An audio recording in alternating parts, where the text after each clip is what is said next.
Thursday, and neither will they have anything on Friday. However, on Saturday, it will be World Drowning Prevention Day. It will also be International Day of Women and Girls of African Descent, and it will be International Day for Judicial Well-Being. Nasi wange divide hizi siku zote na hizi 3 days in one day, yet an entire week has got nothing. Paul. Yes, sir. So when you niwaambie? Niwaambie, si ndio? Nipigie Guterres nimwambie, bro, what is this? One day has got 3 days in it and 3 days empty, nothing, zero. In fact, since we have a UN center here, yes, si kitu singumu. Niende huko nika protest. Unaambia tu nyinyi. Butumeni barua ambie le jamaa. Iwache mchezo. Yeah. Okay, I'll do that. Wacha nitashikana hapa na watu kwa ofisi, nione kama tunaweza draft a nice petition na you know what? We can actually have a day designated to one of my very good causes. I'll see if the UN has a day for it. Na kama hawana, I'll petition them. Does that cause have a name? Yes, it does. Si tuliambiwa erectile dysfunction jana. So I want to suggest to the UN to consider Dr. Kibore's idea. And as much as the constitution or governments around the world might not recognize it as a disability, but UN weyeke mahali. Actually, it is a problem worldwide. It is. Those who recognize it as such have been dealing with it, so it's no longer as big a problem as it was. Yes. Those of us who are encountering it for the first time and we are battling with denial, forget the condition, then we have some way to go. Yeah. For an African man, being an African man, I can only speak authoritatively about an African man. There are very few topics that can be as disturbing as the one we had yesterday. Yeah. There we are. Kuna vile. My friend, our entire identity is tied in with our virility. It's true, by the way. Yes. Haki ni ukweli. UN naandika petition niwatumie. But in history today, in 1934, notorious American bank robber John Dillinger. Do you know this guy? Dillinger? Yeah. John Dillinger was shot and killed by FBI agents outside the Biograph Theater in Chicago, Illinois. Several movies have been made about this guy. And they are awesome. Yes. In America, it's like with every generation, walikuwaga na magangster yao. Kina Al Capone. Kabla hawa watu, in the eras of cowboys. Yes. Sulikuwa nasikia watu kama Billy the Kid. Unakumbuka hiyo? Wild West huko. Ukule Wild West. Yes. White Earp. How? Yes. Sini majina hawa watu. Ndio hiyo sasa. Those people, many of them were thieves, thugs, vandals. You just choose any adjective, okay? Yes. Then as they moved on a little bit, these criminals decided to get a little organized. Yeah. But they were lone rangers like Ushaskia Bonnie and Clyde. Yes. Yeah, how? Yeah. Sindio? Ndio hao sasa. Now, by the time people like Dillinger were coming in, walikuwa na improve kidogo. Yeah. Then, see, people talk of the Italian mafia. They forget that the Irish also had their... In fact... Al Capone ndio alikuanga kwa Irish, not Irish, but Italian mafia, yeah. Almost every group of European that came into America at some point or the other had its own mob. Walikuwa na watu wao. Now, over time, and with the world of movies, we got to associate organized crime with the Italians. Yes. Okay? Yes. Now, the thing that is probably not spoken of is organized crime tends to rise in areas where the government has not provided for the people equitably. Very true. So these people, first of all, go and provide these so-called services. Rather than security. Okay? Then they provide what they call justice. Okay? We had a group called Mungiki. Yes. I mentioned Mungiki because they were very organized. Yeah. So long as you paid your 5 or 10 bob every day, you had security. You could go home at any hour. Hata ukiwa umelewa, hata you're just walking zigzag across the road. Utapata security kufikisha nyumbani. Itakufikisha nyumbani. But the same token, isemekana kwamba you are a wife beater. Where? Watadili na wewe. Where? Watadili na wewe. They could organize, I'm told, even electricity connection. But organize what? Electricity connection. Yes. But you pay them. You're not paying Kenya Power. And Kenya Power, were not going to go around checking for those things in those areas.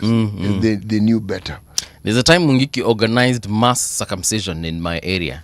That time Mulolongo. tulikuwa not hawezi kuja Mlolongo. Walikuwa huko Ngando. That time we used to live in Ngando. They organized mass circumcision. Yeah?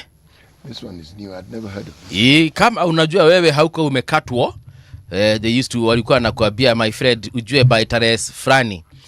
Watoto wote above age fulani kama unajua wewe hujakatwa, kutakuwa na hiyo maneno watakuja kuangalia. Na walikuja wakaangalia my friend. Na walikuwa wanajua huyu amekatwa, huyu hajikatwa, huyu ni mkatwa, huyu si mkatwa. So the focus was on male circumcision. Yes. And I'm telling you, in that particular area, watu wengi sana, the week, because there was like a deadline, the week before the deadline, to dispense yuko tulipata pesa. That's how good or bad, in my opinion, depending on how you look at it, it was at the time. Well, as I said, yes, the rise of organized gangs, which by nature are criminal, points to a certain social crack in this, a crack in the social fabric of that particular community. So it's not a standalone event that just happens because perhaps the moon is facing west. No. Okay. So in 1934, notorious American bank robber John Dillinger was shot and killed by FBI agents outside the Biograph Theater in Chicago, Illinois. Hii Chicago ilikuwa na mambo mengi bro. Chicago ndio ilikuwanga ile capital city ya Italian mafia. Haya, tupatie methali yetu ya leo. Right, we are still in the Republic of Cote d'Ivoire. Yeah, but if anyone wants to go and watch a movie about John Dillinger, there's a guy called Johnny Depp.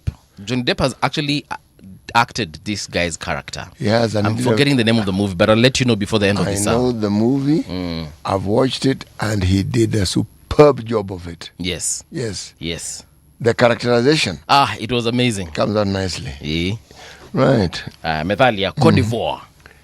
Rain does not fall on one roof alone. Come again? Rain, mvua, does not fall on one roof alone.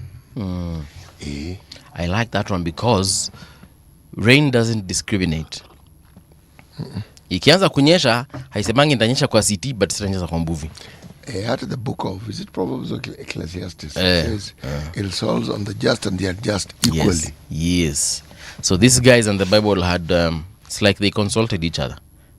Well, they were talking about the experience. You see, the thing about Proverbs and why they resonate so well is we can identify what they're trying to say in our own way, because they're not necessarily, there are some Proverbs which are cryptic. Yeah. But most Proverbs are not too cryptic. Yeah.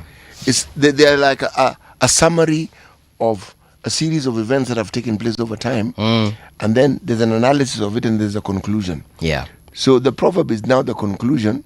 So when somebody asks you about what you think is the meaning or how you resonate with it, you're now being asked to unravel it and go back to perhaps what it is that led people to actually get to the point where they said, okay, bandu huisha gogoni. Ndio hiyo sasa. Hai. Watu walikuwa noma. In life pia unaambiwa bwana, I think it's a call to us humans to just also look at things from that perspective. To discriminate. Discriminate. Penda kila mtu equally. You know, the thing about discrimination, one, it tells you of just the diversity, the wealth of diversity that human beings represent. And it tells you of our struggle to accommodate and even understand diversity. See, we are socialized into understanding things that we are familiar with, and things which we are not unfamiliar with, we tend to sometimes react rather strongly against them. So, yes. Okay. In this country, it is best exemplified with our politics. Yeah. Politicians discriminate indiscriminately.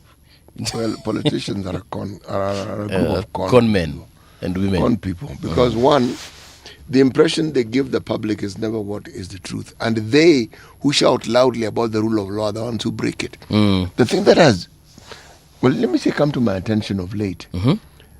I saw it but didn't give it enough attention. Yep. Is how people break the law without even realizing, or by realizing, but they deliberately do so. Yeah. We have individuals who are dissatisfied with the political parties they belong to. Okay? Many of them never move. They never resign. Yeah. No. They stay in their political parties while behaving in a manner that clearly demonstrates that they have very little to do with that party, or they even are clearly against it. Yeah. Yes. Okay. I understand they're afraid of a by-election. I understand. But you see, when you are in a position of leadership and you are, by dint of your activities, you are demonstrating to the public, as we say, at large, that you have little regard for the rule of law, which you are supposed to be part and parcel of the people who form the body that make it.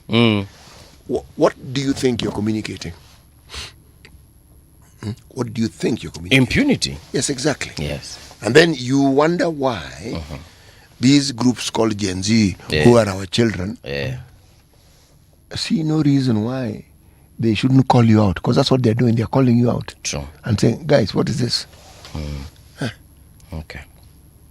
Tukiangalia radiogeneration.co.k wanasema Treasury raises 416 billion in fresh foreign loans within 4 months. Wow.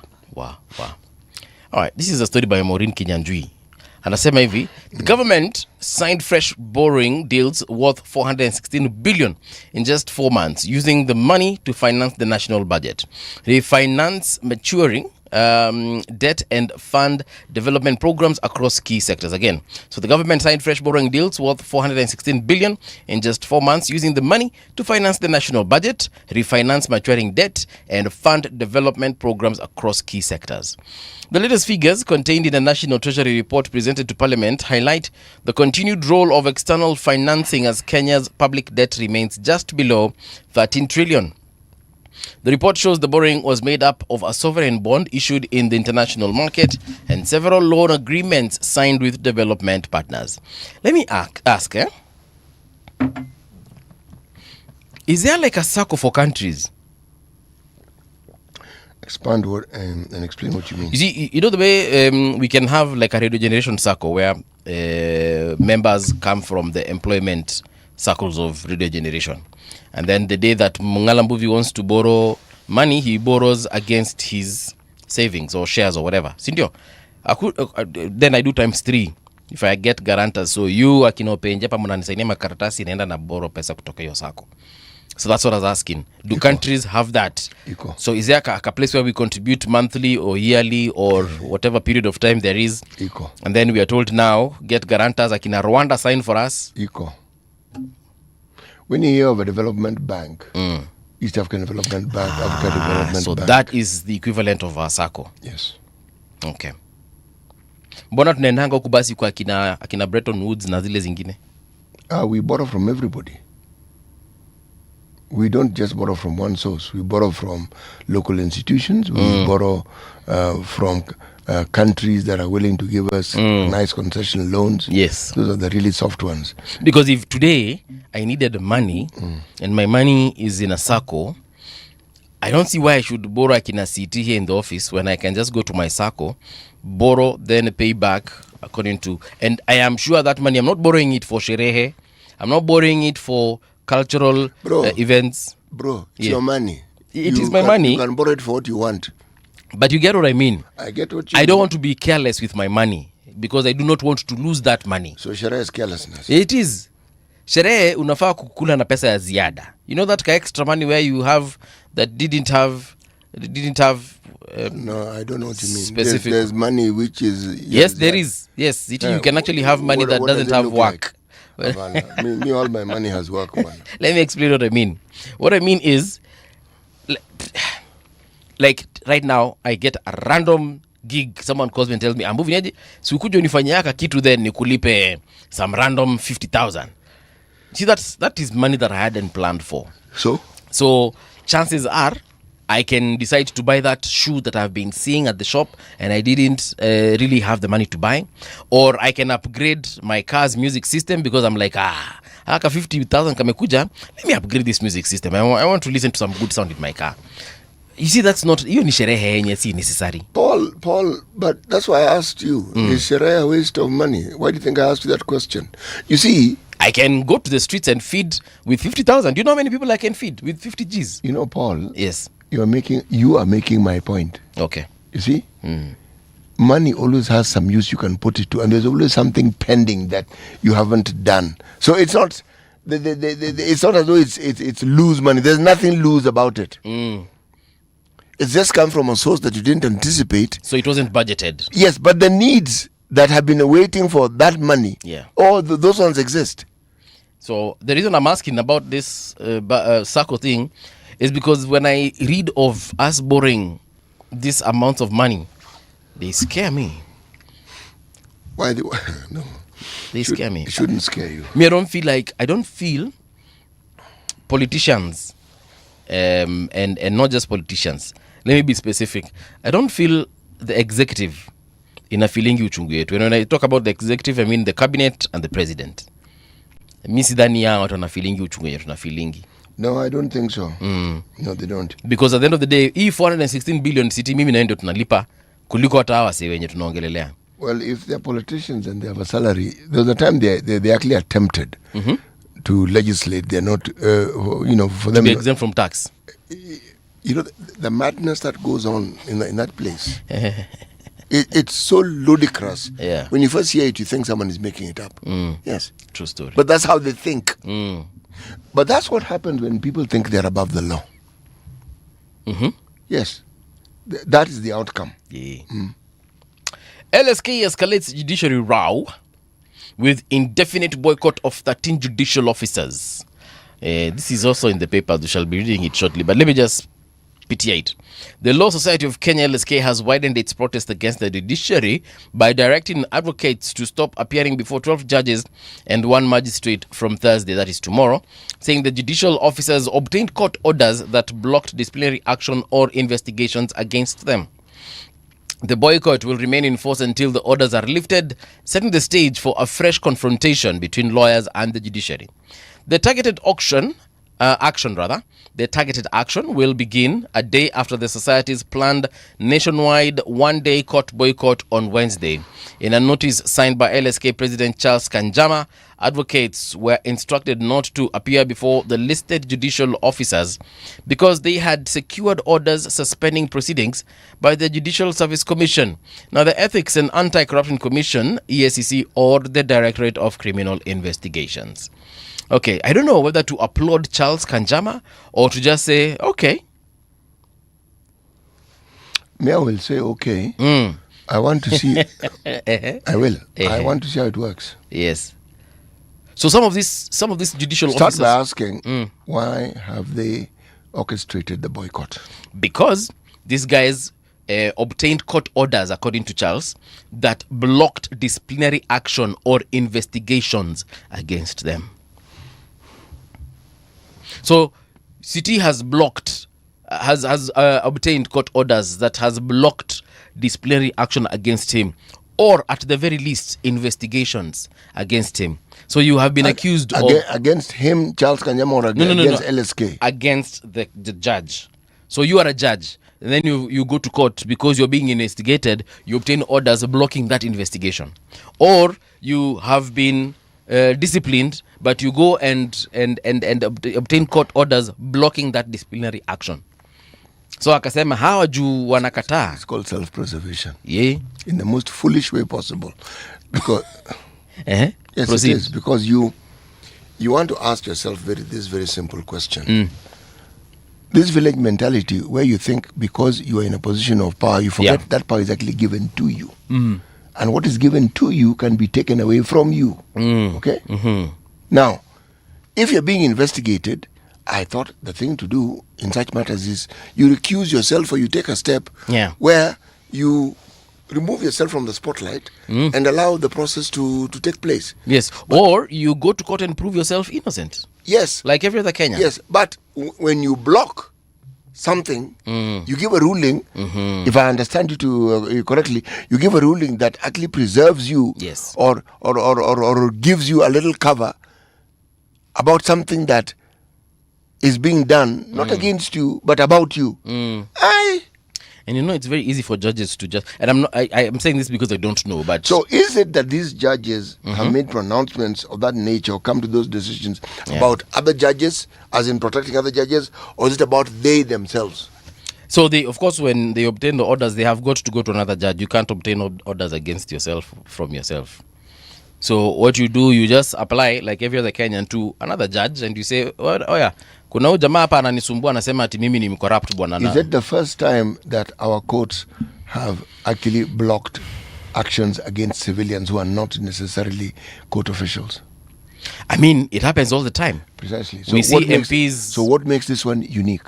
What makes it unique is because, according to LSK president, is that these guys have literally obtained orders that block disciplinary. Yeah. They're not in court to defend themselves. It has already been pronounced that CT Muga is guilty of A, B, C, D. Who has made the pronouncement? Maybe another court of law, I'm assuming. Yes. So a court of law has determined that this this is very 150% conjecture, because I don't know what these orders are all about. But by the time you're blocking disciplinary action, CT, by the time you're blocking disciplinary action, ni kumaanisha it has already imesemekana CT apatoe viboko 3, but unaenda una block hizo viboko 3 kukufikia. Let me tell you, I understood it to mean that this person actually gave orders regarding what he had done, and that's why I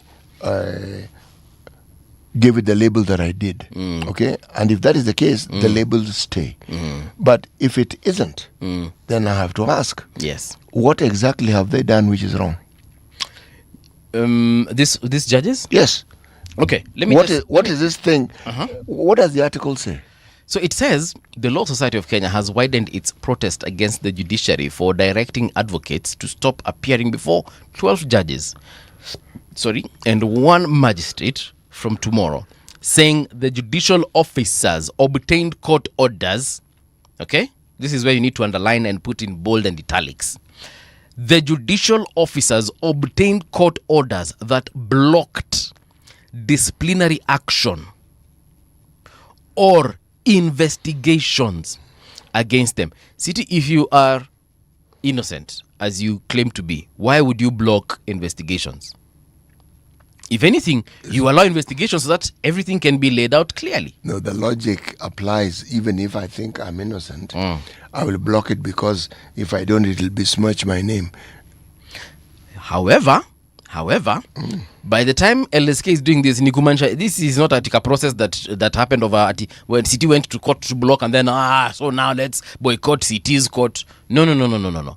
It means chances are it has happened for a very long time. Maybe you have, in the eyes of LSK, you're overreaching or overstepping, or you're overusing what are they called? The parameters of the law to protect yourself. You can go to court and block an investigation. So we saw something similar happening with the Judicial Service Commission, where essentially they were trying to put themselves above the law, so that they cannot also face the very sharp edges of the law that others face. Yes. But you see, Paul, this thing that we refer to as impunity keeps manifesting itself in our lives. From everything that you've read, I get the impression that the LSK are trying to put a halt on what they perceive is judicial impunity. Yes. Okay? For sure. Now, I'm going to read a little more about it, and I'm going to ask myself that same question. Yes. What is it that they have done which is actually wrong? Sour. Because how many times do we hear of people going to court to seek gag orders on people who have been known to do A, B, C, D? I mean, it's not as though it is unusual. And why is it that judges should not or should be excluded from seeking such orders, whereas they pronounce these orders for other civilians on a daily basis when it comes to them? Why must they get this special treatment? I don't know, man. And why is the and why is the LSK pitching a fit about it? Is Honorable Peter Kaluma a lawyer? He's very much so. Wacha akija leo tumuulize kama ameona mambo ya LSK and what he thinks about it. When he gets here, I hope he does. Because on the other hand, one of the things that we may not know in details is the goings on in the court. We don't keep up with what goes on in the courts every day. Yeah. Unless an issue is reported in the papers, we will not hear of it. But for the LSK to come up with this particular pronouncement, or for the chairman of the LSK to bring up this matter, what it tells me with clarity is that lawyers have been seeing, have been experiencing certain things over time with judges, and they feel that this now would block their ability to hold these judges accountable. Actually, when Charles Kanjama posted that thing, because he posted it also on social media, I saw lawyers under that particular comment section or replying section saying that, hey, Mimi kwanza, this particular judge, now mentioning some of the judges who've been mentioned in that whatever, in that boycott, saying that, let me use CT for example. CT kwanza in 2013 messed up my case because he received 20 million from the other side and he collapsed that case and I lost. And others came on and they really gave testimony. And I was like, give testimony, but Paul testimony, you know, you really have to prove that what you're saying actually happened. Well, the fact that these guys have blocked have blocked disciplinary action and blocked investigations, it says something. I'm not saying that they're guilty. Oh, no. I'm just saying it says something. It speaks volumes, that is for sure. But you see, these are lawyers talking about other lawyers. Yes. And what is coming to the fore is the disquiet that has existed between the bench now in Guinea and the bar. Yes, like what in learned friends, what in lawyers. Yes, so there's something that has been going on for some time, and there are specific people who, according to what you're telling me and I'm hearing, are considered notorious. Yeah. So they've been singled out. Yes. I don't think that these lists are written carelessly. No, they are not. Charles Kanjama has always presented himself as somebody who is fairly well balanced. So why should he then now take this stand unless there's a very good reason for it? If we can, kama Edna ataweza amtafute amlete, because we hosted him here when he was campaigning. So akuje atuambie utendakazi wake, including this particular situation. Well, he is in the best position to actually explain it in great detail. Yes, he is. Yes. Let's take a look at traffic. If this map is anything to go by, Ngong Road is moving quite well. Agwings Kodek is also moving quite well. Southern Bypass kule Ngong Forest, huko pia naona ni kama mnasonga vizuri. Nikiangalia Lang'ata Road yote kutoka Galleria Mall iko sawa. And if I go back down further back towards Magadi Road, coming all the way from huku mahali kunajulikana kama Ngoroi iko pia sawa sawa huko Kajiado County. And then as we proceed into the CBD via Lang'ata Road, things are looking good today. Also, a road of interest ni Nito Valley Road. Tukikaribia pale vo All Saints Cathedral. Nitangwa nini barabara? Gani? Nitangwa Kenyatta Avenue. Kenyatta Avenue, so you know there's that construction going on there. Yesterday I took a matatu to town. That construction has been going on forever. Yes. But I have to say this, this thing at the junction was for the longest time also going on. And I started wondering, what are these people building? And then you saw. Then I saw. 3.5 billion worth of 800-meter stretch. So only in Kenya. I hope the president won't launch this road when it's done, because that day they really cost me a lot of time. The Nairobi... There are other ways out of this place. You don't have to go through that road. Wakifungua Junction Mall City, hii barabara yote ilifungwa. Nilikuwa nafika hapa kazini literally after nimengangana kufika hapa kazini. I'm trying to tell you that that's not the only route you can follow. Haya, sawa. Mimi najaribu kukushow siku ilikuwa mbaya. Haya, tukiangalia huku ni wapi Riverside Drive, huku kote kuko sawa, watu wa Loresho hiyo iko sawa pia. Najua ile barabara nataka kujua kama iko na traffic ni hii ya Thika Super Highway. Thika Super Highway, the only place we have an issue right now is at Muthaiga Square. Hapo mahali inatoka Kiambu Road na inatoka upande mwingine wa KCA University. Hapo tu ndio kuna kashida, and from the look of things maximum 5 minutes and you're out of this melee. Haya, let me fly all the way to a place called Mombasa County. Mombasa County yasema vipi, lakini Mombasa bara la Afrika hamna shida yote, hamna trafiki kule Airport Center, Changamwe nini pale huku ni wapi Port Reitz, KMTC hiyo pia iko sawa.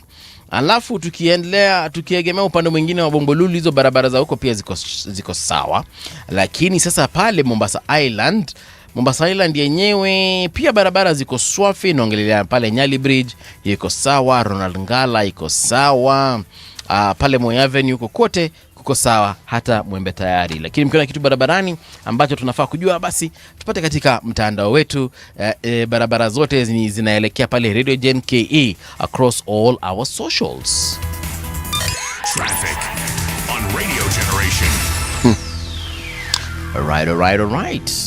Bora msema no kekelea simu chini. Hiyo ni pesa imeingia? No, it isn't. It's something that I was seeking clarity on. Right. The subject matter that I spoke of earlier on.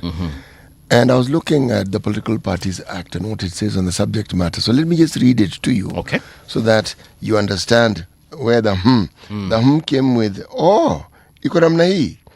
A person who is a member of a registered political party is deemed to have resigned from the party if they promote the ideology and interests of political parties of another political party. So like all the UDA members singing DCP, wanafaa kuwa wameenda. You've understood me perfectly. If there are people in ODM, in the Linda Mwananchi, who are singing out, they are deemed to have resigned.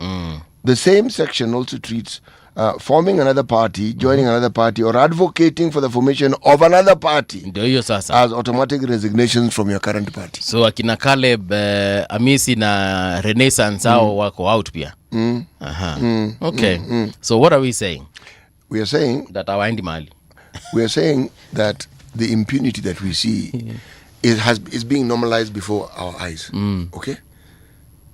But this is more blatant in UDA. There are so many people who are members of UDA. Yes, that have said to hell with the party. Not only that, I even saw a picture of some people wearing green. Yes, and I was thinking, it's what actually piqued my interest. I said, wait a moment. But this amounts to you having joined this other party which is not your own. Yes. Then should you not resign? But wanakwambia jaribu sasa, siwende ufanye kile utafanya. Tutoe. Let me just put it to you this way. It's because Kenyans have other interests other than this.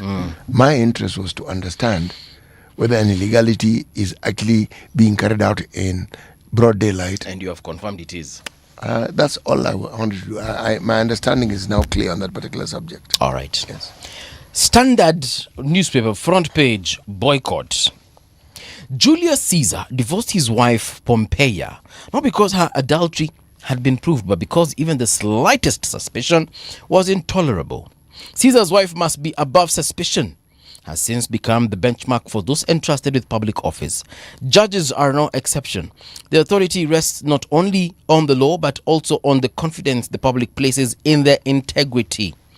That is why the battle over Chief Justice Martha Koome, 4 Supreme Court judges and 6 other judicial officers has become so explosive.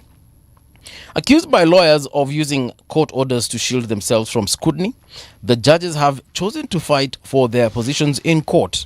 In doing so, they risk appearing no different from common charlatans and chicken thieves clutching at every legal lifeline to avoid accountability, thereby eroding the public confidence in which the judiciary ultimately depends.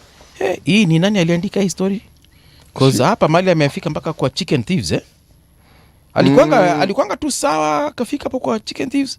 Nikauliza he's painting a picture so that you understand what the point he's making. No, I'm actually sisemi ati ameandika kitu mbaya. He asserts it and then he now draws a picture for you to see that in so doing what they are doing, right, they are similar to this group, that group, yes, this group, and so forth and so forth. Imeandikwa na Nancy Gitonga. Anasema lawyers boycott judges as fresh bid to remove Koome deepens troubles. Law Society of Kenya has directed advocates to stay away from 14 judges courts. The move piles pressure on the Chief Justice and the Supreme Court. Nyereke Gwere is bad. But yes, it is there. You can read it on page what? On page 4. Last moment, court views CCTV of Ojwang's killing. This video was really bad, You know, there are several videos that they've been showing in the last couple of days. I've actually seen 2. The first one that, really did rounds yesterday and the day before was of the lifeless body of Ojwang being carried from the cells into the police Land Cruiser. That was video number 1, and I thought that was it. Nikasema wow, ilikuwa noma. Yesterday they have now revealed the one where he was being beaten and strangled. Acha nikwambie kitu moja tu, City Muga. This man really suffered in his last moments. He did. He really suffered. Why did they unleash such violence on the man? I don't know. Not that less violence would have been permissible, but why? Because it's like they had a personal grudge with the man. This man died a very painful death.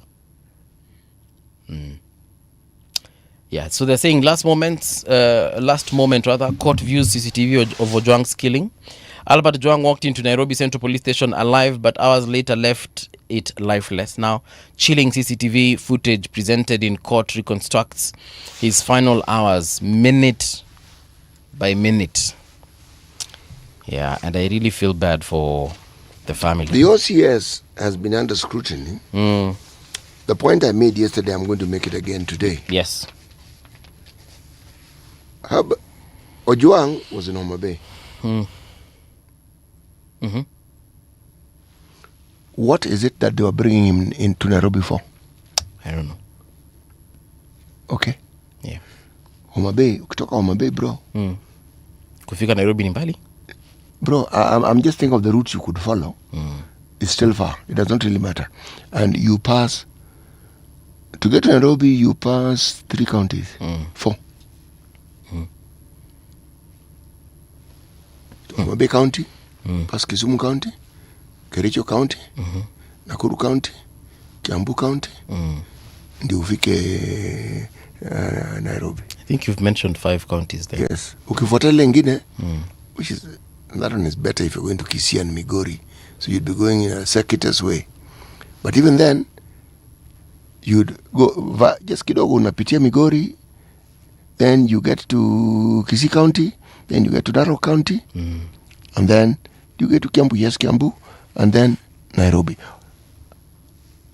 Why I'm mentioning these things, all these places have police stations.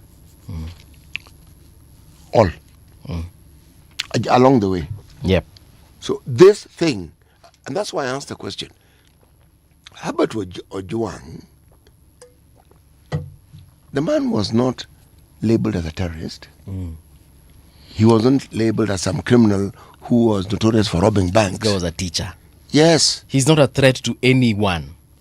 So or anything. This thing that he did that warranted his being shipped, moved from one county and taken all the way to Nairobi. Who did he offend, or what is this thing that he did that caused the offense that brought him there? And this thing of it was national security, that one is utter gobbledygook. There is absolutely no... Somebody's going to tell you it was, national security. National security has details. You have to tell us what the threat was. So, you bring him to Nairobi. Somebody gave that order. For somebody to be moved that distance, it wasn't Lamu who gave that order. Yeah. Lamu is the OCS. Hana your power. He has an OCPD above him. And then for a police vehicle to be fueled from that place to Nairobi. Let me repeat, that is not an instruction that an OCS, that is beyond his pay grade, Kabza. It's even beyond the pay grade of an OCPD. So you go higher. Because that instruction will keep cascading to the point where it gets to be operationalized. And so you ask, within the hierarchy of the police service, who are the officers who have the mandate and the power to give instruction from somebody to be moved from one place, which is 5 counties away, to this other one? Who? And you see, the question will not stop being asked. What did this man do? I don't know, man. For you to get that vehicle from that area alone, you need over 10,000 Kenya shillings in fuel. Because it's a police Land Cruiser. It's more than 10,000. Yes. That's what I'm saying, upwards of 10,000 shillings to fuel that car. Let's even give it 15. For you to fuel that car 15 Gs. Where? City out of pesa. Even if you're a cop, I don't care how many bribes you've collected in the streets of Nairobi. By the time you're fueling a police vehicle to carry a suspect, that is not your money back. What also disturbs me that we've never had a situation where we can draw a parallel to and say, it happened to so-and-so. I know of individuals who have been picked up and moved to Nairobi from other places, but those instructions came from really, really high up. They were not harmed. They were just brought. My friend, those instructions go as far as even the CS. That far. CS goes to IG, then it comes down. Maybe there, PS as it comes down. Now, then somebody is moved from one county and taken to another county. But let's not forget, police in our constitution is an independent body. So at one point, it's either ilishia kwa IG, by IG I mean Inspector General, ama sasa IG atuambia kama si yeye tuende kwa mwenye kwa chini yake. Wende ulipeana hapana, so nani chini yako anaweza kwa lipeana until we get to the fellow. I will say I'm happy about is this. That we're discussing it, it means something is being done about it. Yeah. Poison love gang on the run. That's what they're calling it on the Daily Nation. Deadly trio. Police believe the gang of 3 could be behind more drink lacing cases. So there's a suspect here. A screen grab of CCTV footage showing a woman who left a bar in Lavington in the company of Edgar Mokua on July 7th. Then police believe that she and her 2 accomplices steal from unsuspecting patrons. Here's the victim. He's called Edgar Mokua. A father of 2 spent time in a bar with a woman police believe spiked his drink on July 7th. Mokua's body was found in Roysambu on July 8th, hours after he sent 300,000 to the mystery woman, now being sought by police. In 5 days, 2 men were dragged as they sipped their favorite drinks in bars 28 kilometers apart within the Nairobi metropolitan area and robbed of 800,000 Kenya shillings. Edgar Mokua, a 53-year-old quantity surveyor, was found dead hours after leaving a club accompanied by a woman as an investigation into his mystery death got underway. Another man reported losing cash after a night out with a woman. The face captured on CCTV was familiar to detectives. That story is on page 2. Fellow men, here's the thing. Please, don't go looking for girls in clubs. Ni hayo tu kwa sasa. Ruto's U-turn on varsity funding model. RTK. President Ruto has conceded the higher education funding model he introduced in 2022, which pegs state funding for students only, funding for students on a family's financial background, has not lived up to expectation, and he has promised changes to the law for all university students to get full government funding. Now, this is a good thing. Badala ya kukwamilia kitu ambaye hata wewe mwenyewe umeona ifanyi kazi, unasema guys, see it's not working, so we move on to something that actually works. So I'm happy that he has conceded and he has decided to focus and perhaps even listen to some good advice on what to do. I think even when this project came, whatever he came up with, he had listened to some advice. Yeah. If you look at the concept as it was presented, it even made sense. But what didn't make sense was how it is they were going to operationalize it and how it was going to work. Because from day one, it presented the teething problems that normally come with piloting. If it is piloted, you will see these things and you'll find ways of eliminating them before you actually implement. But you see, implementation and piloting seem to come as one package. Yes. Okay. Buy one, get one free. Yeah, so that by the time you're realizing, this wasn't a pilot. No. It was the real thing. Yeah, the implementation was has taught you clearly that this thing is not working. And the problem with that whole process is that you've spent money. Yeah? I like me. That's what I'm saying. I like the fact that the president has said, look guys, let's not stick to this. If it's not working, and it's not working. It was meant to work and it's clearly not working. Why teachers are unhappy with 8 billion pay increase? Tutors have accused the union leaders of accepting a raw deal from government after many of them found their long-awaited salary increment ranging from 693 shillings to slightly above 2,000 shillings. Actually, it was 2,050 shillings. The revised pay structure took effect on July 1st, 2026. Wamesema, kumbe 8 billion si 8 billion. Mimi sipati 8 billion, napata 700. Hiyo kitu sitaki kwendeni nayo. Dancing with the Devil, former University of Nairobi Vice Chancellor Kiama's story. Professor Stephen Kiama has actually written a book. It's on review inside the Daily Nation. And then goons take over evictions and auctions. Hey! Armed gangs have become a familiar feature during evictions, property repossessions, and commercial disputes.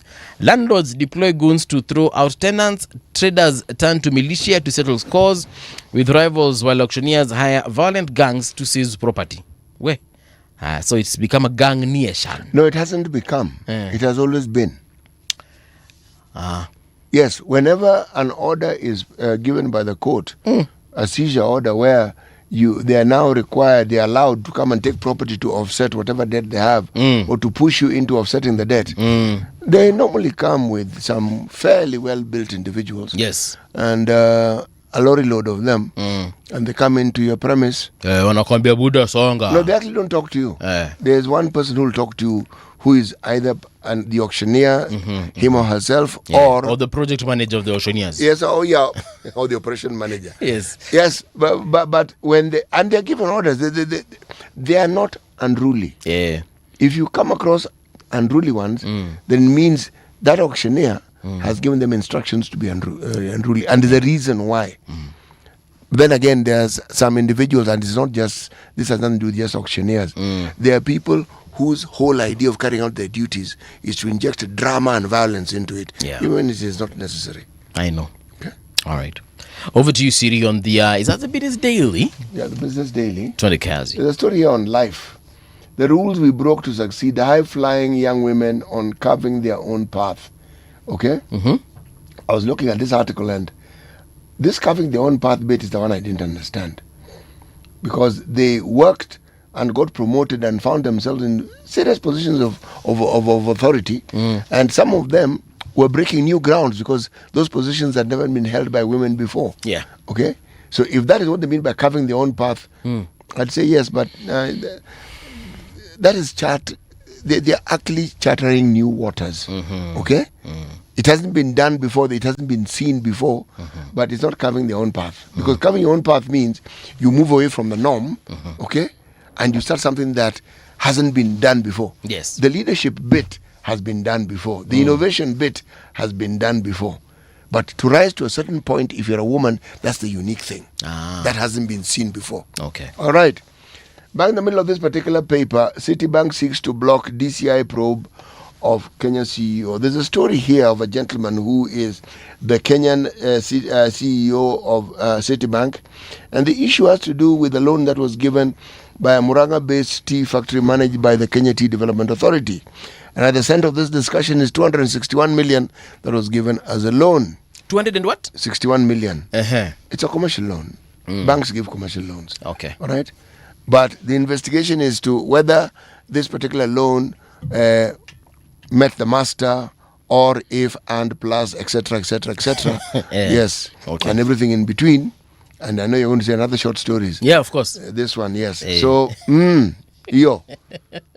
So, okay. So the drama goes on. Muguku's in talk to sell 9 billion waterfront Karen Mall. The gentleman called Nelson Muguku. He is referred to here by this article written by Joe Jingigi as a billionaire poultry farmer. Is selling the waterfront Karen Mall in Nairobi, and the asking price from everything that is being said here is 9 billion shillings. 9B. Yes. So nikiwa na 9B niko na hiyo mall. It's a beautiful place. Yeah, I know waterfront. It's very beautiful. Been there. Hapo ndio kuna ile paintball. Ukitaka kwenda kucheza huko. Ukipenda kucheza tushing yao ile fanya dushing yao. Yes, hiyo. Okay. All right. Failed reforms lock out Nairobi from World Bank billions. Hey, they had told us this actually. This is not new. we were told this. Okay. We're even given a list of do's and don'ts. Wear miniskirts, don't wear high heels, that sort of thing. We're told all manner of things. Okay, don't wear wigs and don't wear suits. Where is that again? Wear slippers. No, I'm just saying, I'm being facetious. Okay. I'm just saying there were a list of things Yes. that the Kenya government was told. The Kenya government can't be told not to wear high heels. For heaven's sake, Paul. Shanga, what are you talking about? Yes. And don't shave your head bald, that sort of thing. Okay.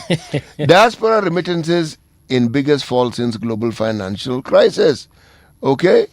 Money sent home by Kenyans living and working abroad recorded its steepest first half decline since the aftermath of 2008 global financial crisis, reflecting the impact of geopolitical tensions in the Middle East.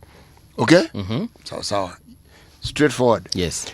PesaLink money transfer fee cut spread to 19 banks. The number of banks cutting PesaLink fees has nearly doubled to 19 as lenders roll out free transfers of up to 1,000 shillings. Something that is catching on in very many financial institutions. Wanasema hiyo sawa. Let me just read the headline here. Why unease is growing in Mount Kenya East. Oh, there's Mount Kenya East. I told you. But nikauliza hapa Governor Irungu juzi akakataa akasema hizo story. Imeandikwa hapa. Yeah. Bigwigs jump to Sifuna's camp as Western readies for homecoming. Weta's brother Tim, that's Weta's brother. Then Wangamati, then Wamunyinyi, then Bufoli, the camp. Okay? Wameenda wapi? Can you give me a minute to just tell you where they've gone to? Wameenda Linda Mwananchi. The movement has lined up back-to-back rallies in the two counties, gathering what insiders describe as Sifuna's homecoming as he positions himself for the country's top job. I think decamping means all these are Ford Kenya people, by the way. Yeah. Sasa wameenda Linda Mwananchi. Tim Wanyonyi was a ODM. Him is ODM. Yes. But they have now decided they are going to support Linda Mwananchi. That is what is being said. You know what? When we come back, I shall read some of your comments. Very interesting ones, by the way. Kina Douglas Kibogong. Msiende mbali. I'll be right back. Radio generation, the sound is fine. Pump it up, turn it high all the time. Let the music move your lips sway. Radio G's got your jam all day. Radio Generation, the home of urban soul.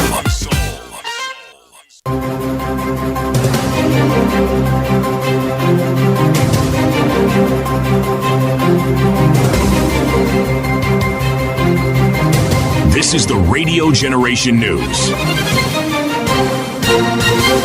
Good morning, I'm Winnie Maganga. Kenya has told the United Nations that road crashes remain one of the country's biggest public health challenges. The National Transport and Safety Authority says between 4,000 and 5,000 people die on Kenyan roads every year, with the crashes costing the economy about 5% of the country's GDP.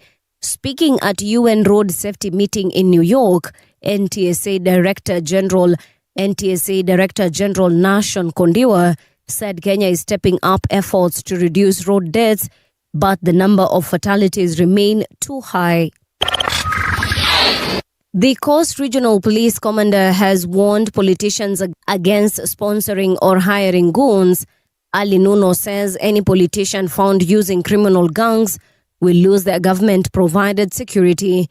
He says leaders who rely on goons instead of the law should not expect to keep state bodyguards. We are not ready to see Kenya going down to the docks.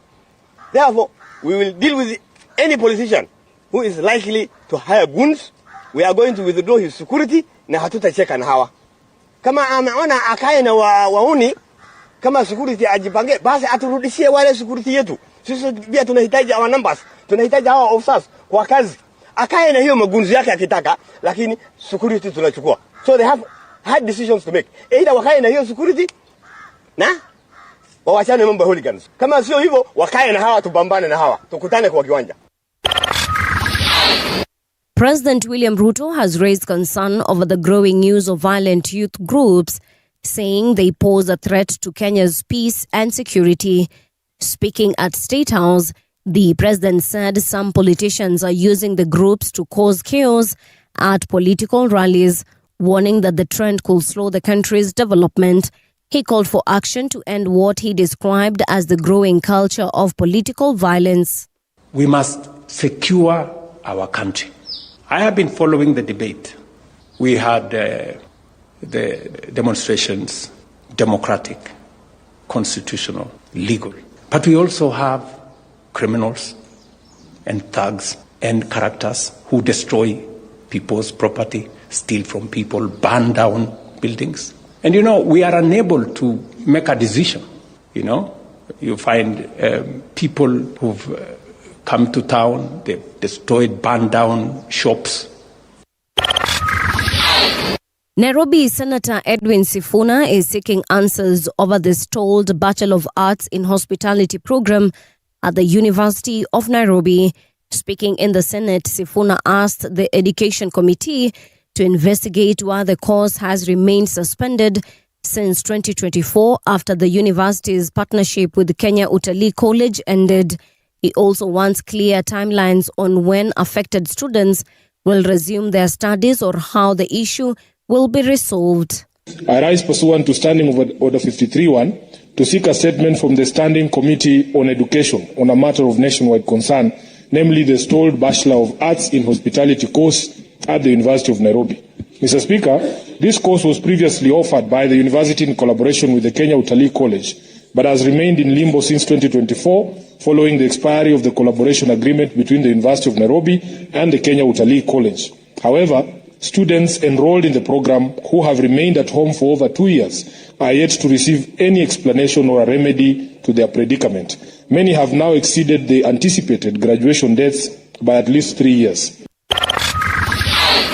Thousands of people have protested in Italy following the death of Moroccan-born man Abderrahim Fakir after he was restrained by 2 police officers in the city of Bolgona. Some protesters later clashed with police, leaving 64 officers injured, according to authorities. Prime Minister Giorgia Meloni has called for a full investigation into the man's death, saying the trust must be established, but added that violence against police cannot be justified. And that's the truth on Radio Generation. Good morning, I'm Winnie Maganga. The views and opinions expressed on this program are those of the guests and do not necessarily reflect the views of Radio Generation. Radio Generation assumes no responsibility or liability for the interviewee's views. This is Radio Generation. In the beginning, there was morning radio. But now there is Radio Generation's The People's Breakfast. Curious and bold, getting facts from the shadows. That's what it is. Now, as the city wakes and secrets stir, a bright new voice shines. The People's Breakfast. Your morning, your voice, your journey. Good morning. Good morning, my neighbor! Welcome to the home of hard truths and bold insights. Radio Generation. Welcome back. It is now 8 minutes past 7 o'clock. My name is Mungana Mbuvi. This is the People's Breakfast with City Muga as well. Salamu zimfikie Morrison FB2 amesema good morning. Well, good morning to you too, Morrison. Douglas Kibugonga amesema morning City Paul. Ask City if he knows Menengai Day, that is Nakuru High, performing well. Several people don't understand tuition fees and operating account. Eh? Menengai is one of the best schools that this country has ever had. All right. It was considered a provincial school in Nakuru. And Menengai High School is responsible for maturing and bringing up very many significant Kenyan citizens. All right. It was I don't know about now, but for the longest time it was an excellent school that produced excellent results. Okay. Yes. Willis Juma amesema good morning City and Movie. It is astonishing to hear Morning City and Movie. It is astonishing to hear President's proposal on free tertiary education, and yet there is still delayed less secondary school capitation. Free secondary education should be sorted first. Luis Rudasingo amesema good morning RGT. Well, good morning Luis. Roger Nyange amesema good morning from Birikani Voi. Douglas amerudi akasema City, spare the road, spoil Gen Z, the Bible says. Nur says, call Ndura Waruinge, former Mungiki leader, so that we can appreciate the danger of Gunism through his testimony. All right. Nuru, thank you for the suggestion. Let me see. Wafula team, amesema, good morning. We keep wondering about the rise of armed gangs in Kenya.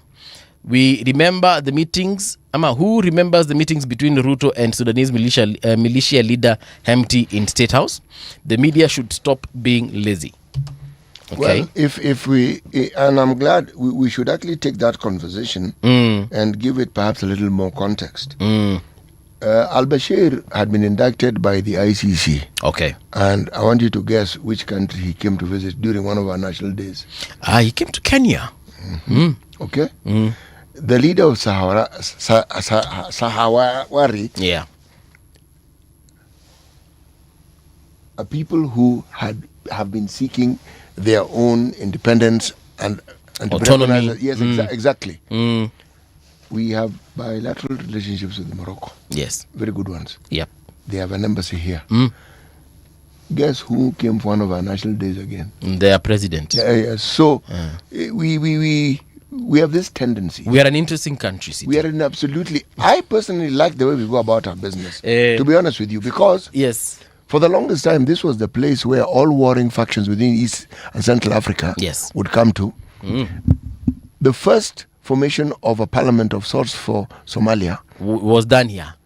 They used to function from here. They used to meet at Serena Hotel. They used to function from Kenya. Their parliament, I'm telling you, was at KICC. Yes. So again, if you look at the problems we've had in the neighboring countries, whenever they had their issues, whether you're talking about the first genocide of the Tutsis in Rwanda, first in 61, yes, they came to Kenya. Yeah. The second one, which you keep speaking of, 1994, they came to Kenya. Okay. Uganda, when it had its turmoil under Idi Amin, so Sudan, South Sudan, people like Garang worked here in this country. I even know his house. So I'm told he was a teacher. Okay. So if you're talking about the character and the nature of Kenya, we have for the longest time been accommodating all manner of people within the neighborhood. It reminds me of our methali this morning. Yes. Ilikuwa nasema mvua inafanyanga nini? It doesn't fall on one roof.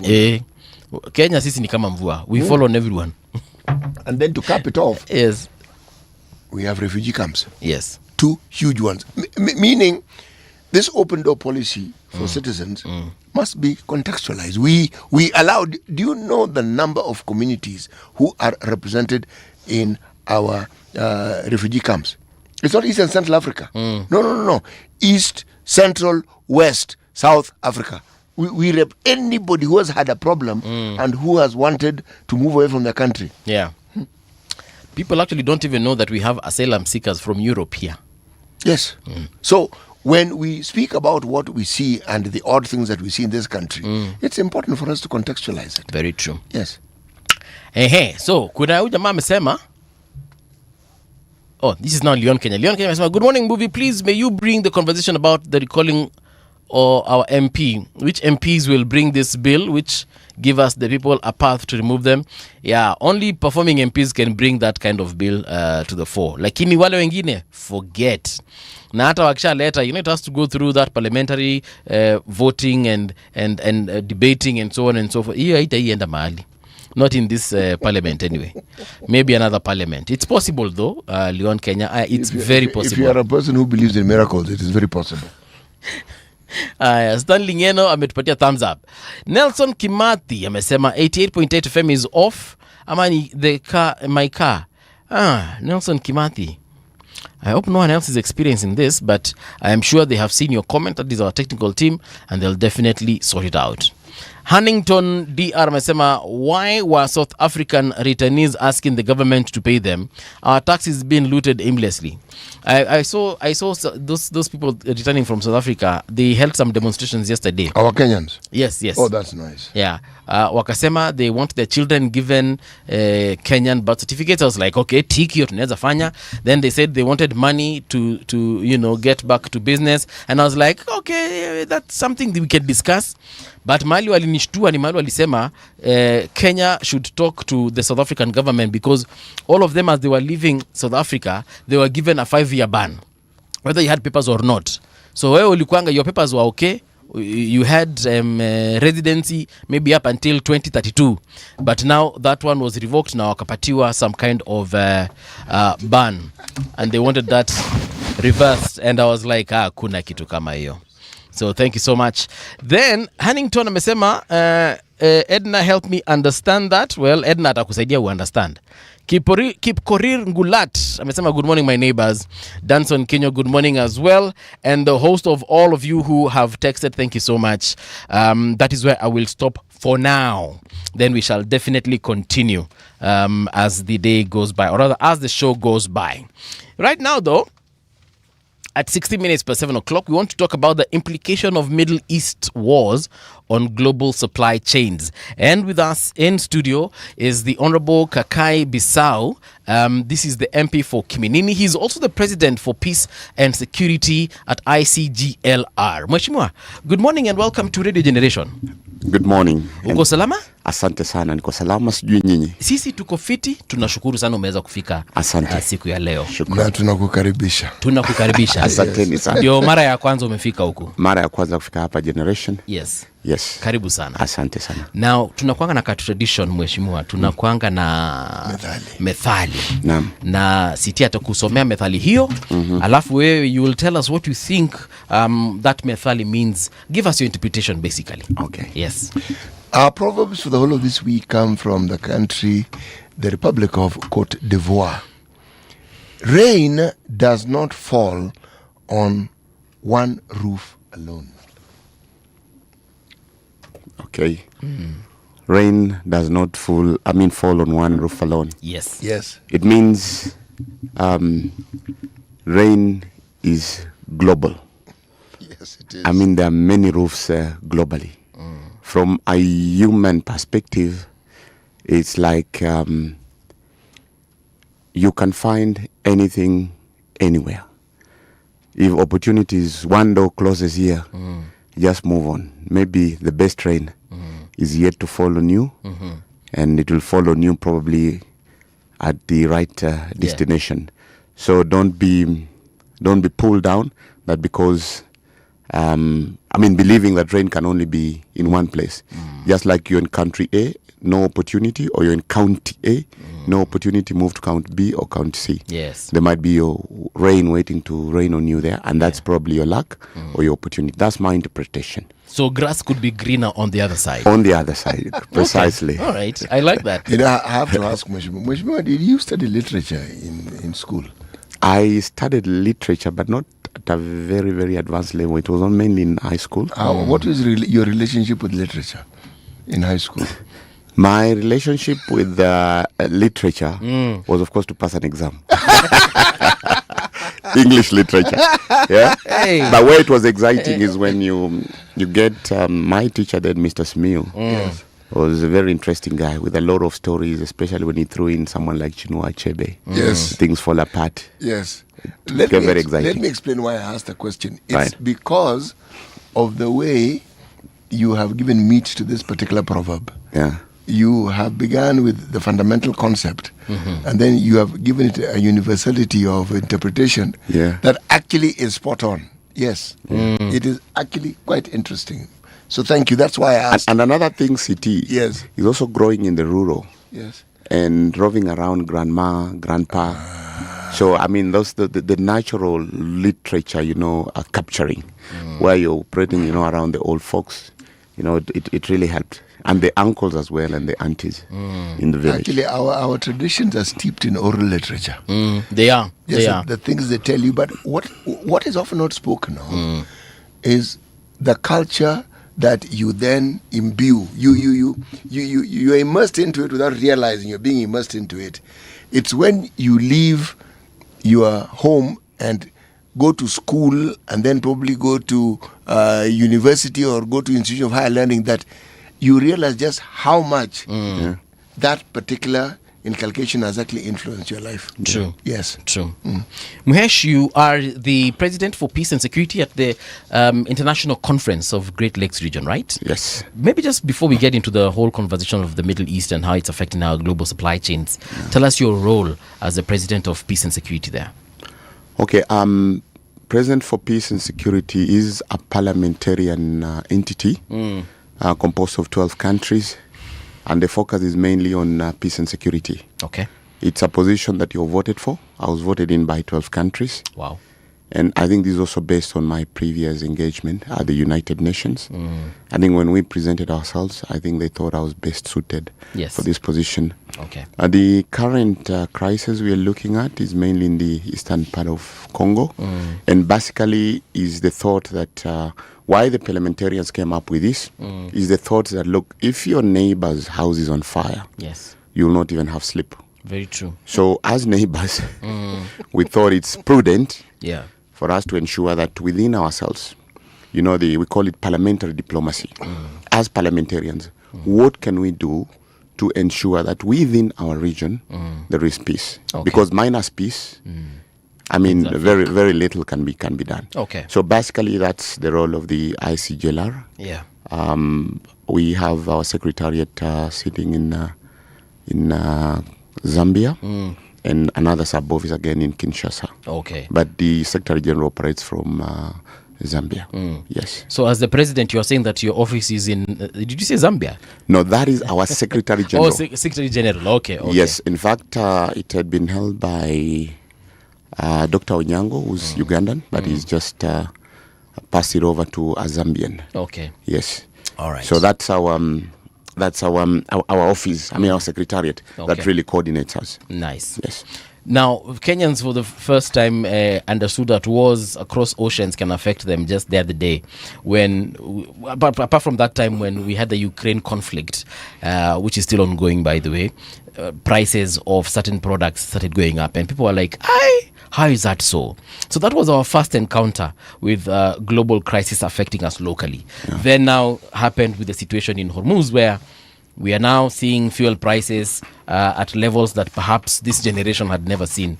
So maybe you can help us understand where we are right now as far as the global supply chains across the globe are concerned, and specifically those that are germane to our supply here in East Africa. Thank you very much. First of all, supply chain, as we call it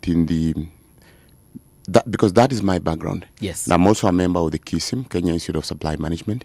It's a job that I've done globally, holding different positions in the United Nations, globally and also locally. Locally here, I worked for General Motors as a buyer in charge of production materials. Worked also with AMREF as the head of supplies. Okay. I also worked with the ICRC, International Committee of the Red Cross, as the head of supply within the region. So basically, those being a non-governmental organization, they are there actually to take care of crisis. Yes. You know, refugee crisis, an example, some famine crisis, like what we experienced in the southern region that particular time, but also having been in the commercial sector. But sitting here as also a supply chain expert, supply chains are very, very critical. And to really, for the common person to understand what it is, probably let me break it down from a layman's language. Okay. Take an example, the Nyanza part of it. Like, let's say you are in one of those bays. Yes. And in between here, there is a crisis. There are missiles flying and stuff. So you're forced to use a longer route. What does that mean? More time? More fuel. Of course, the delivery lead time changes. Of course, also there is the you pay more premium. Yes. Because whoever is moving, in example, if it's fish, you know, it becomes more expensive. They'll ask for more premium. So the crisis in the Middle East especially if you look at the Strait of Hormuz. Yeah. It's not a big distance, about 33 kilometers. Okay. But it's so critical because it connects Iran and Oman. And most of the fuel that passes around that area is close to 20% of the global need. 20%. Yes. So that's about a fifth of the entire, requirement. So from a supply chain perspective, if that happened the way it happened, the war, that means that there was that blockade by the Iranians, just also to punish the whole globe. Now, what does it mean? Yes. One, fuel has gone very high. Delivery delays, an example, because now you have to do through the Cape of Good Hope. Yes. Three, there's also, the international business or the businessmen. There are those countries that will hike their prices. There are some who will hoard to even increase the shortage so that they can sort of make more money. But for us as Kenyans, apart from just receiving the fuel, an example the minister was estimating the other day, 164 billion worth of goods that we send out. Tea, coffee, an example. Flowers, yes. Meat. Because most of the meat in the Middle East is actually from Kenya. Yes. And the region. So there is sort of the reverse logistics also that affects them as well. There's a shortage on that side from what we give, and also a shortage on our side. But the challenge is this: explaining to the folks within the country that fuel has gone up. They don't want to understand because they don't understand the dynamics. Mheshimiwa, let me just stop you there and ask this question. Yeah. Is it the fact that explaining to the Mwananchi is difficult, or the Mwananchi doesn't want to understand, or the communication is the one that is not being formulated well? I think it's the communication, and again, remember the African politics. When you're in the position, everything negative towards who is in office, you have to use it an advantage to show that he's the bad guy. Lakini mheshimiwa, Then Wakenya si wajinga pia. Yeah, that is another thing. Yes. But you see, an example. That's why I broke it down and I said, look, I gave the example of the Luo Nyanza side when you have fish from, let's say, Muhuri Bay or Homa Bay, Kindu Bay. Yes. That type of thing. Yes. But again, also is civic education. But what is critical also, having the right people in the supply chain places. Yeah. Because this also gives us an opportunity. As a country, are we doing it correct? An example, what is our stockpiles like? Do we have enough fuel just to sort of take care of the crisis? Do we have storage capacity? Storage capacity, yes, that's another thing. In fact, if you looked at the refinery facilities now, CT, yes, they're probably older than you and I. Completely, Yes. they're completely archaic. Yes. They become like a monument. So we've not been investing in sort of being strategic to sort of build up the capacity to store. Number two, the mechanism to mitigate when there's a crisis like this. Yeah. So this crisis also gives us that opportunity. Yes. That we really need to think. City doesn't like me asking this question, but I'll ask it anyway. Yeah. Whose fault is it? He doesn't like me assigning blame. But whose fault is it that we do not have these requisite facilities, the capacity that you've just spoken of? We cannot apportion this blame to, but again, to the leadership. I think it's only now that you're seeing also supply chain as a profession being recognized. I can tell you in the past, a supply chain person will be at the back office, forgetting that over 60 to 70, even 80% in some organization, their resources are channeled through the supply chain entity. Okay. But in the past, it's been the person who fails even in finance, will be pushed to the stores. Okay. And that is the sort of critical place. But now, I think things have changed. Okay. With the new leadership, having Ken Matiba at the helm, being the driver in the seat, Yes. I've seen a lot of improvement. For the last 40 years, I've done supply chain. I mean, things have really changed. Now supply chain has got a seat at the high table. The government now can recognize the supply chain just like any other profession. They are part of the conversation. Yes. Through treasury, through the PPRA, Public Procurement Regulatory Authority, when they involve them in the, what do you call it again, in public participation, Yes. in policy formulation, So, in fact, there are also bills we are working on to try and improve this more and more and more. But in the past, there's been a big gap as far as the supply chain is concerned. Yeah. What did the entity that you belong to have to do to get to the point where people actually understood what it is that you do? Okay. That is the Kenya Institute of Supply Management. And you. Bas. Now, when you hear about corruption, when you hear about failure in delivery, the blame is squarely apportioned to this particular entity. It is. Now, when you hear about quacks in terms of the profession, now what this entity has done, KISM, Kenya Institute of Supply Management, is now to come in and vet, say, yes, you are certified that, yes, you fit to be in the profession. And also to work out with PPRA, to work with ESCC to ensure that in that register, and also try to regulate it that today if you're employing here at Radio Generation, ahead of supply chain, it must be a guy linked to that body. So do you have regulatory powers? Yes. Or does KISM have regulatory powers? Yes, we have regulatory powers. We have the register of all these practitioners. We ensure that we sort of bring them up to speed on where things are supposed to be. Like recently, we had one women in procurement. I was the key speaker there with Mama Ida Odinga. We had one in Naivasha. A few months ago, I was also a key speaker together with my colleague Senator Aaron Cheriot, Senator Kajwang as well. And as we speak right now, I know they're also in Naivasha, trying to relook at some of the areas that they would sort of improve, and also the regulate, because it's not static. It has to. It's a moving. It's a moving item. So I know the comrades are in Naivasha also trying to do that. Okay. Is there a system within this regulatory structure that enables the public to raise issues, raise concerns, make suggestions? Yes, I mean, like any profession, like through the accountant with the ISPAC, the HR people, yes, there is that. I mean, for modern entities, cities, suddenly you have to give that opportunity. There are suggestions, an example, through the members themselves. We also ask outsiders, like even yourself, you're free to analyze and give us feedback to the institute and we as professionals on what you think about us.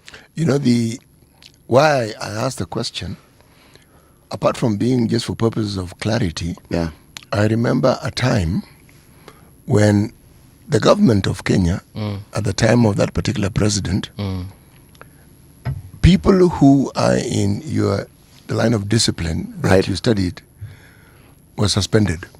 The whole lot of... Yes, and at the time I wondered, what exactly does one hope to achieve by doing this? I wondered then. Yeah. I am still wondering now. Because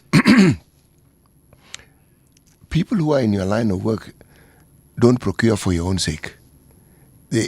You are part of that, as you call it, the supply chain. Yes. Yes. And part of the reason why you come in is because of, as you say, your expertise. Now, if people don't understand it, if you are in a nation where corruption is the one thing that people discuss on a daily basis, if you're in a country where impunity is a growth industry, the people who will bear the brunt of anything that touches on corruption will be the discipline that you are part and parcel of. Yeah. Yes. And partly it's because what you do isn't really understood by very many people. That's number one. And so it is assumed that at the heart of any problem is procurement. Now, how do you plan, or how do you go about ensuring that people actually understand the discipline? One, why it's there. Two, its importance. And lastly, how it functions. Okay.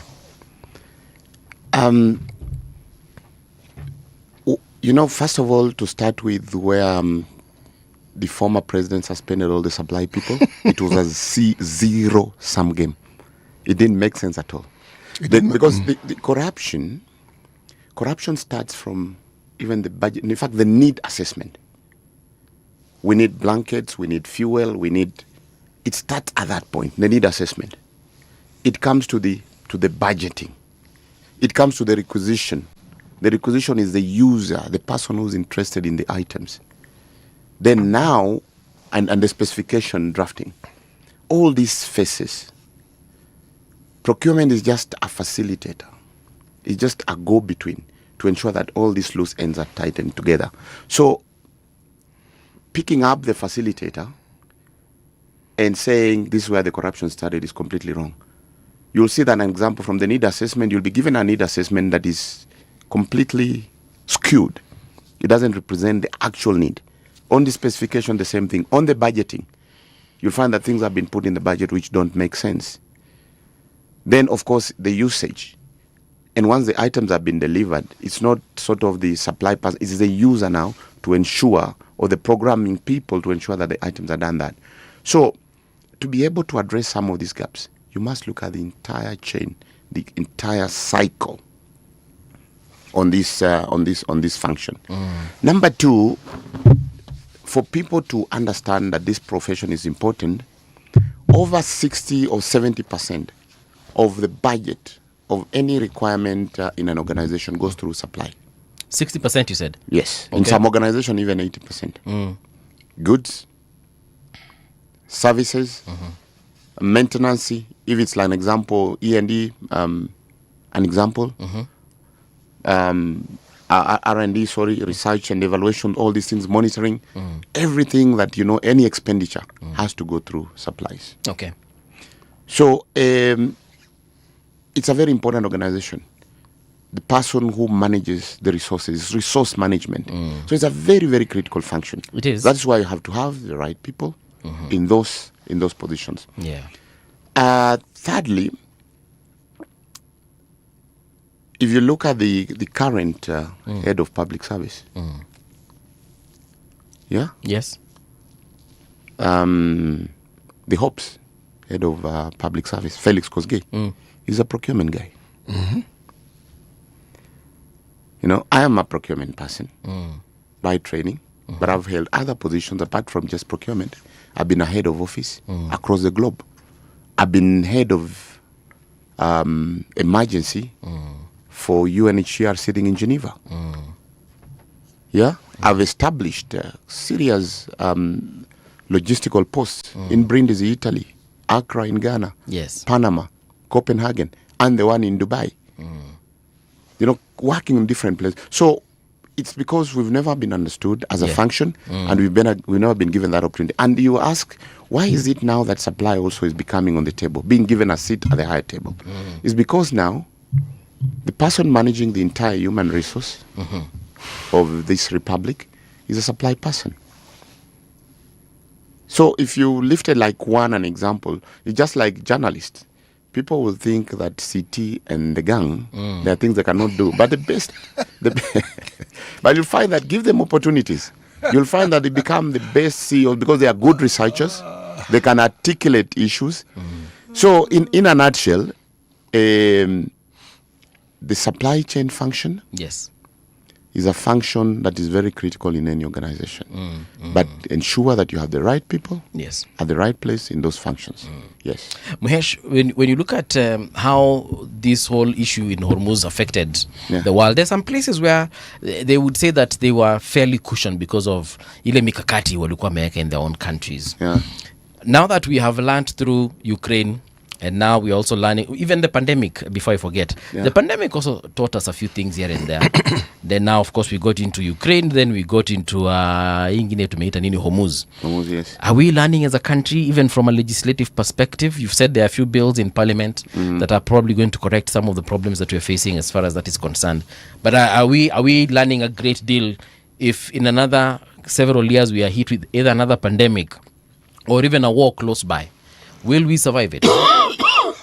The problem as a country, we are too slow.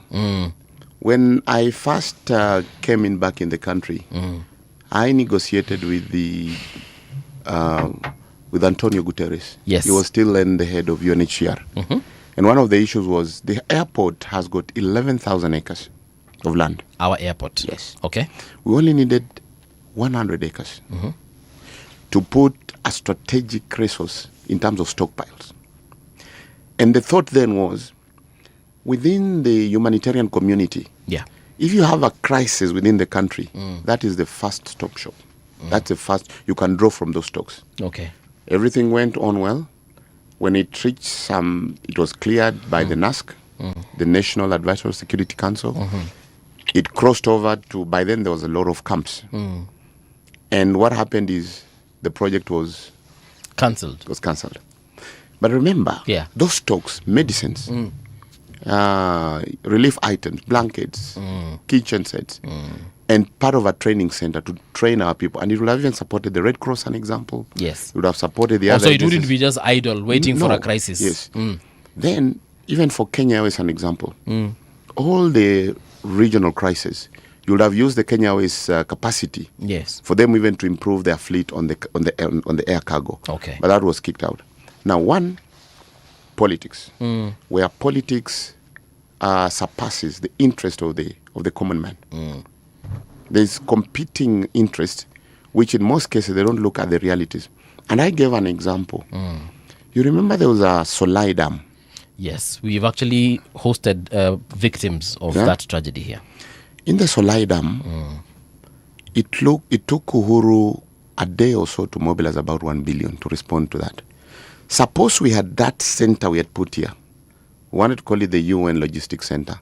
And by then it was UNHCR, United Nations High Commissioner for Refugees, and WFP to come together and take the lead. Then the rest, like UNICEF, WHO, could also put in their stockpiles. But then, when that crisis happened and we had that facility, it would be really, really great. Okay. So the secret is play with others, bring them along.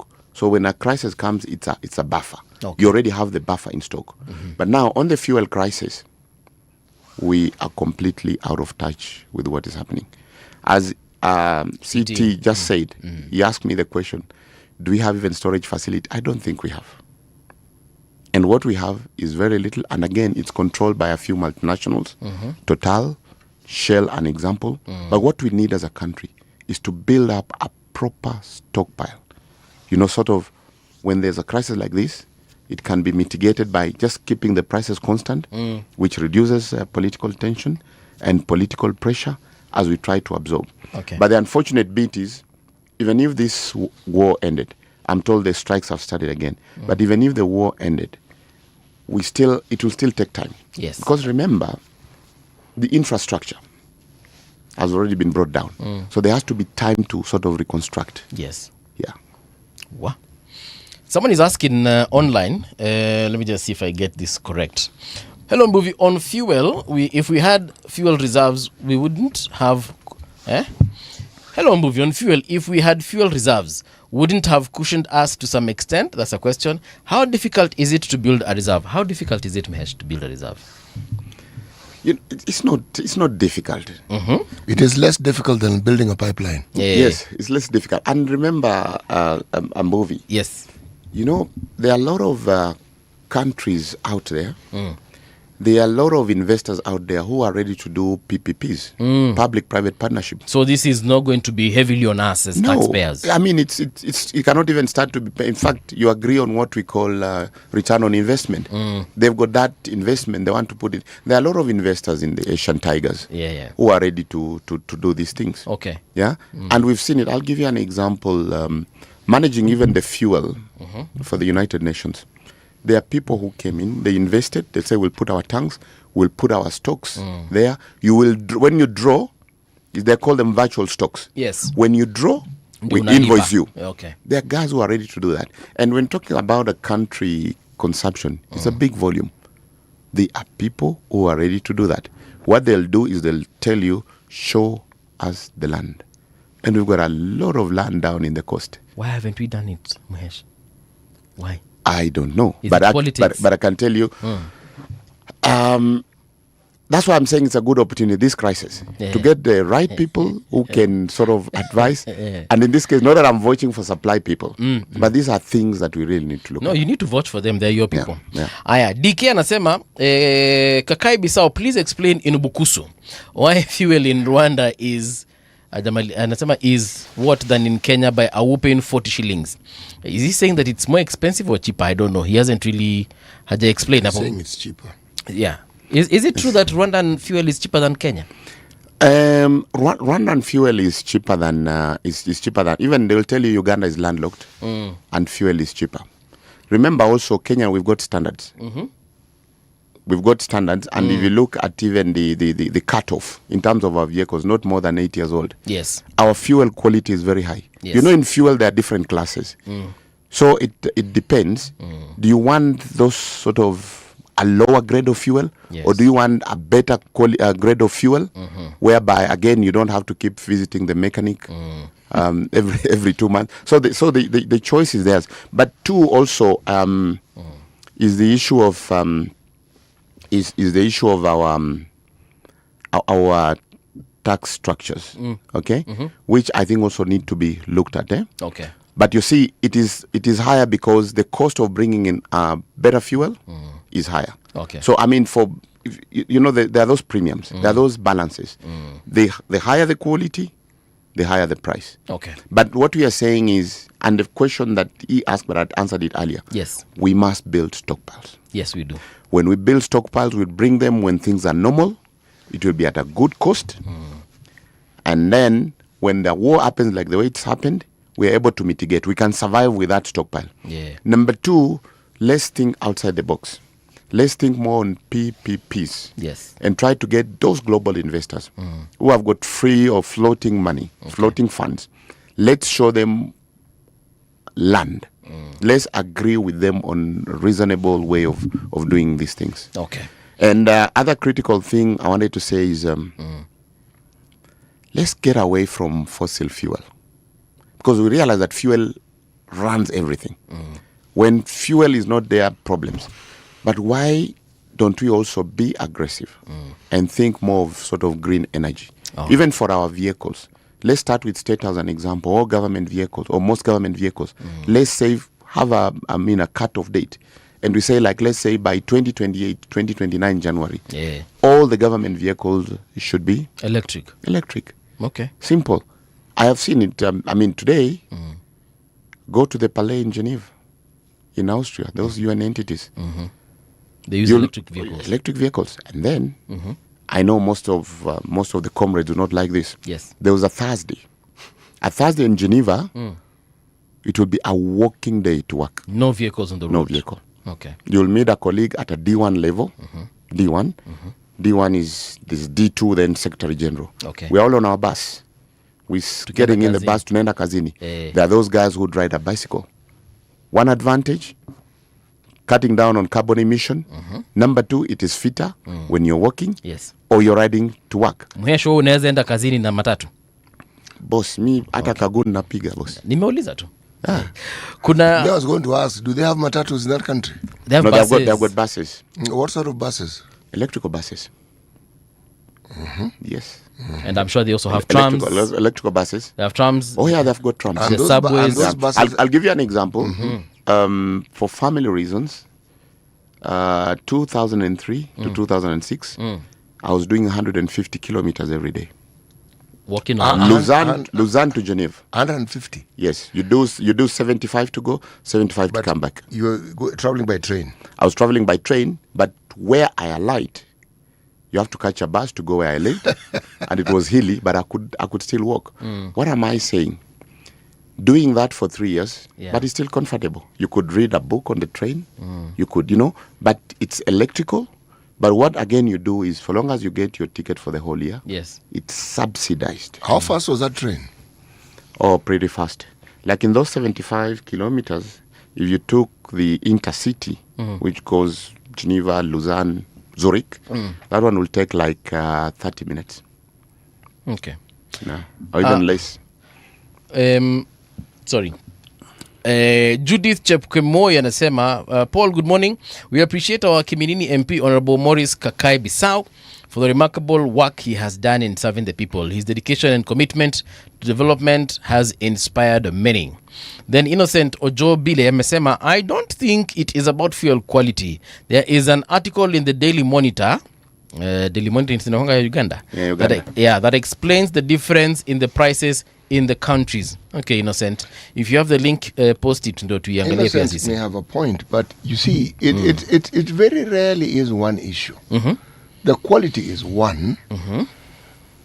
Our taxation structure is another. If you look at all the things we load onto that fuel, it is the primary reason why our fuel costs is different. Yes, the quality, absolutely so.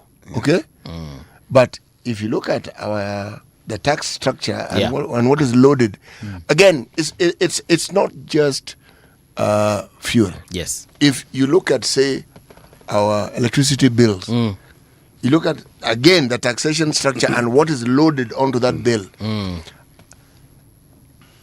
We are not Uganda. Yes. We are not Rwanda. We are not Burundi. We are not Tanzania. We are not. Yeah. Part of the reason why we go about, in theory here, Yes. is because we wanted to have the means to move ahead. Okay. Like, in my opinion, one of the things that I found absolutely wonderful was the genius who came with the idea of Fuel levy. yes, for me, road maintenance. It was a stroke of genius. And why I say it is because I lived in an era where there were toll stations. An utter nuisance. And you'd hemorrhage because you were dealing with cash. But the moment that particular cost was put in fuel, there's no hemorrhage, because the moment you buy fuel, it's sorted. Immediately. And I think they even collect more than they would have if they had tolls. I mentioned about the two issues. The fuel quality. Certainly our fuel is better quality than Uganda quality. Okay. And you can tell even the cut of our vehicle. You cannot import a vehicle more than 8 years. I also mentioned about the tax structure. But if you moved around in these countries, of course they are smaller countries. And Rwanda, because of the reconstruction, some of their tarmacs are quite good. And of course corruption has also been brought down.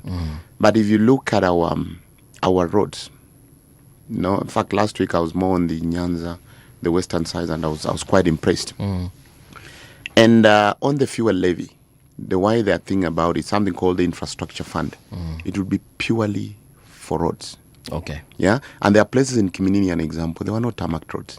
Apart from the road from Eldoret to Kitale, then Kitale to Bungoma, interior roads were not there. So from the fuel levy again, the securitization is to also help to improve the roads and for the roads to reach some of the places which the roads were not there. Okay. Yeah. Chris is asking, uliza mheshimiwa mbona anaitwa Bazoo. Are there people who call you Bazoo? Your constituents maybe? Yes, they call me Bazoo because Bazoo is from Bazenga. Bazenga means a big gun. Yes. And this is because I paid my football playing football. When the senior Bissau died, I was 9. Okay. So I eat football, I live football.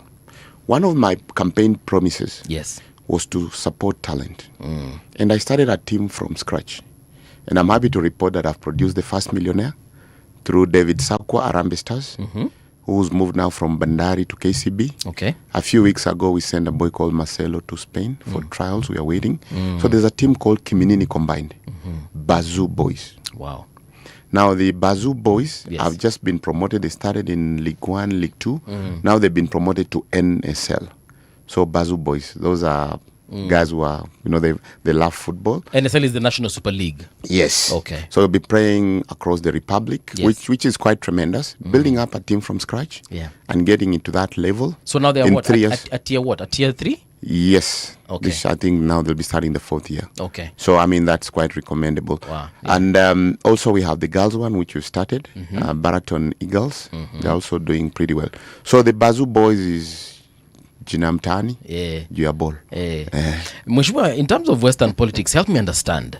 Western wanasema namna gani as far as their preference for 2027 is concerned? Wanaegemea upande gani? Western, happy to report I'm also the whip. Okay? I'm the whip of that group. We started a parliamentary group for Western, which captures the 5 counties. Yes. Kakamega, Vihiga. Bungoma, Busia, Vihiga, and Trans Nzoia. All right. And basically, the idea was when I looked at the split within the United we stand, divided we fall. True. So the group has been moving on pretty well until you saw another one coming up called Linda. Okay. And you know the dynamics. Yes. But ideally, Western. Yes, we look divided, but there's a lot of discussions, including one after this. Yes. Which I have to step in. But Mheshimiwa, yeah. if you are alleging that you're united, why do you have so many meetings? Pardon? Why do people? But meetings are good. Sawa. You know, you have to understand this is a large family Yes. city. Unlike in Luo Nyanza, where you have just Luo and you have a Suba, we have 18. We also have the Kuria. You have the Kuria. Yes, see, they're also in Luo Nyanza. They're Luo Nyanza, but they're more Bantus. They're not Nilots. So city, And we also have Kisis. you have Omogusi. So let's dissect it. We are 18 clans. 18. Unlike the Kalenjin who are like Are your 7. languages distinctly different? No. They're not distinctly different. There's but, a commonality. Yes, there are a lot of commonalities, all Bantus and stuff. But now, it's like a large family. You know, it's like a polygamous family with more mothers. Having these children agreed becomes a problem. Managing a home with one mother or 2 mothers is not the same like managing the 18 one. But I can tell you, eventually, the Mulembe nation will come together. Let me ask the question. What is it that would unify the Mulembe nation? Because Yeah. the diversity, I understand, it's even African, and I'm glad you've given the analogy of a polygamous family. Yeah. What would be the unifying factor? Because in polygamous families, people think it was the father who was unifying. Yeah. It was usually the first wife. Because that first wife was the one who was actually like the prime minister. Yes. Okay. So, what would unify them? What will unify the Mulembe nation is a leader to emerge. There has to be a leader. But as you see right now, everybody believes they are a leader. And you talked about meetings. Yes.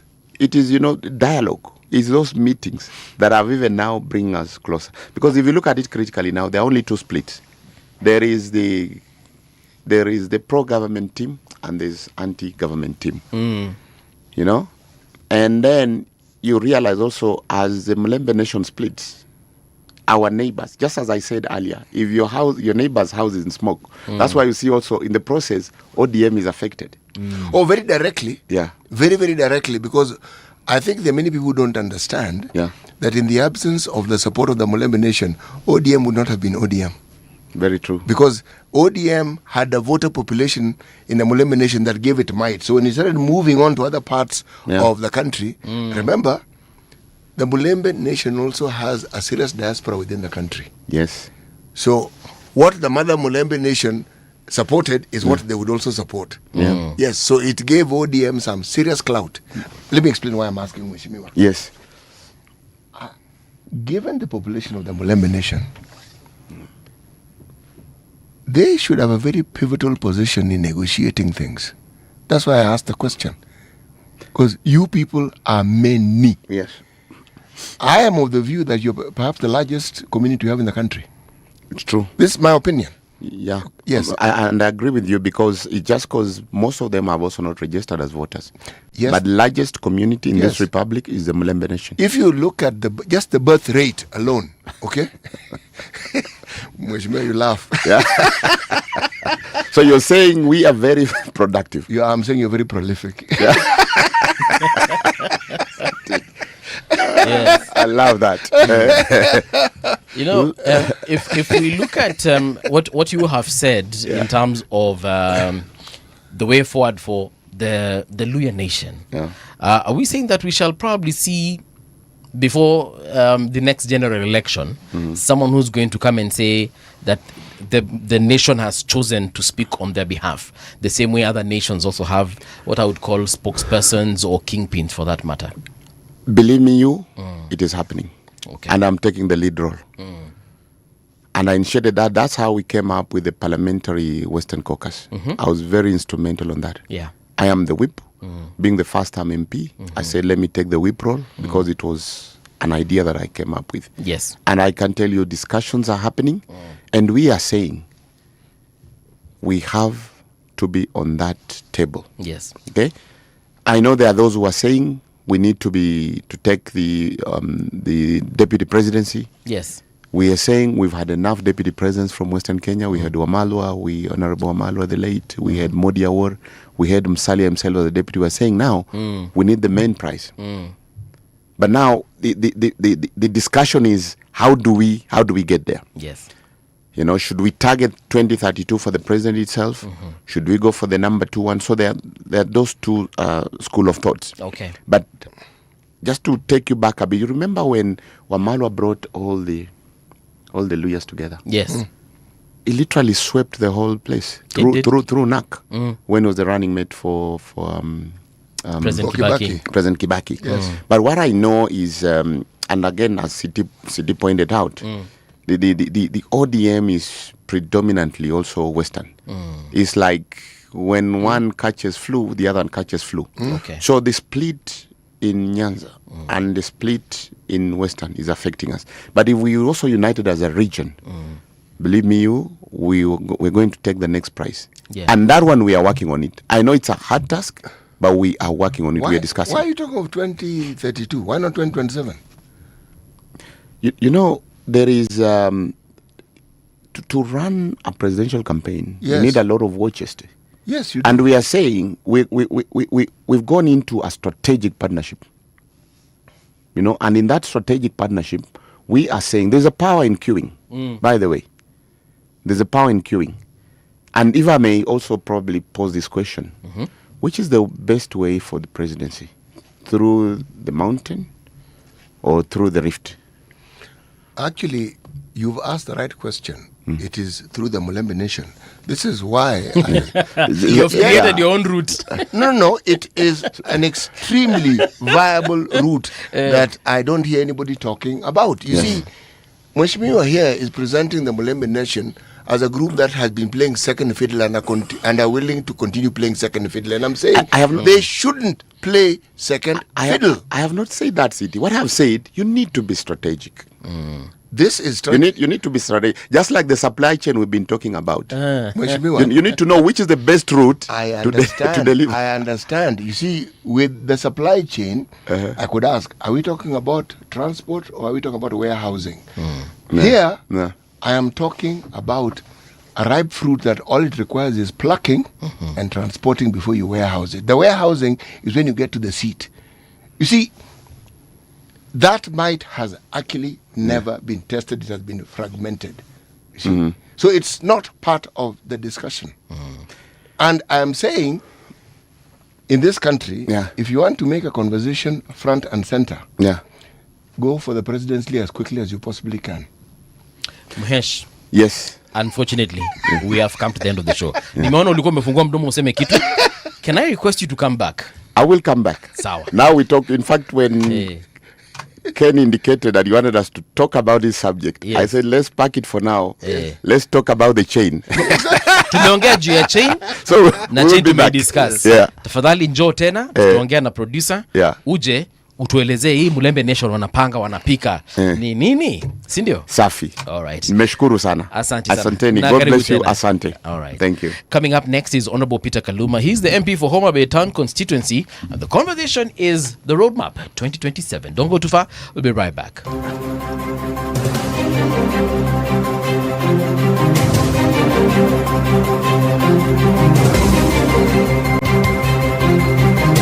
This is the Radio Generation News. Good morning, I'm Winnie Maganga. Kenyans who returned home from South Africa after xenophobic attacks are asking the government for support as they rebuild their lives. The returnees say they lost businesses and sources of income during the violence and are now struggling financially. They're also calling on the Ministry of Foreign and Diaspora Affairs to help their children join Kenyan schools and assist with the documentation challenges. There is no way utaleta mtoto hapa out of nowhere useme eti anataka kuendelea na masomo. You need that letter yenye ita indicate vile utafanya. All the children who are born in South Africa do not have birth certificates. Very many others came from prison, Lindera, without IDs. We also have cases of some of deaths that happened. We want those bodies brought back. Police have arrested a Nairobi lawyer, Abdullahi Musdaf Hussein, of alleged involvement in a land fraud case. The DCI says the lawyer is accused of attempting to take over property belonging to a woman who bought the land in 2005. Investigations by the Land Fraud Investigations Unit led to the suspect being charged with making a false document and presenting a forged document after approval by the Office of the Director of Public Prosecutions. People's Liberation Party leader Martha Karua has accused the government of undermining the rule of law by allegedly ignoring court orders. She claims the state is deliberately disobeying court orders with regard to setting up an American-backed Ebola facility in Nanyuki. Speaking on Citizen TV, Karua said a government that fails to obey the law cannot demand the same from citizens, arguing that leaders must set the example. This government is willingly disobeying the law, took American money, which is now making it disobey court orders. And when a government disobeys court orders, it's presiding over the breakdown of law and order.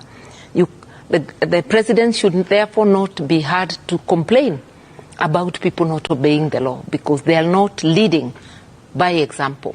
So I'm saying I consider myself qualified to return the country to law and order, to ensure that the interests of Kenyans are attended to first, in line with the Constitution, that our resources are utilized for the basic needs and most urgent needs of Kenyans. Ghana's main opposition party has protested the 20-year prison sentence handed to one of its senior leaders over illegal mining offences. The New Patriotic Party says the conviction of Ashanti Region Chairman Bernard Antwi Boasiako, popularly known as Chairman Wontumi, is politically motivated. Boasiako becomes the first senior Ghanaian politician to be convicted in the government's crackdown on illegal mining that began in 2017. And that's the truth on Radio Generation. Good morning, I'm Winnie Maganga.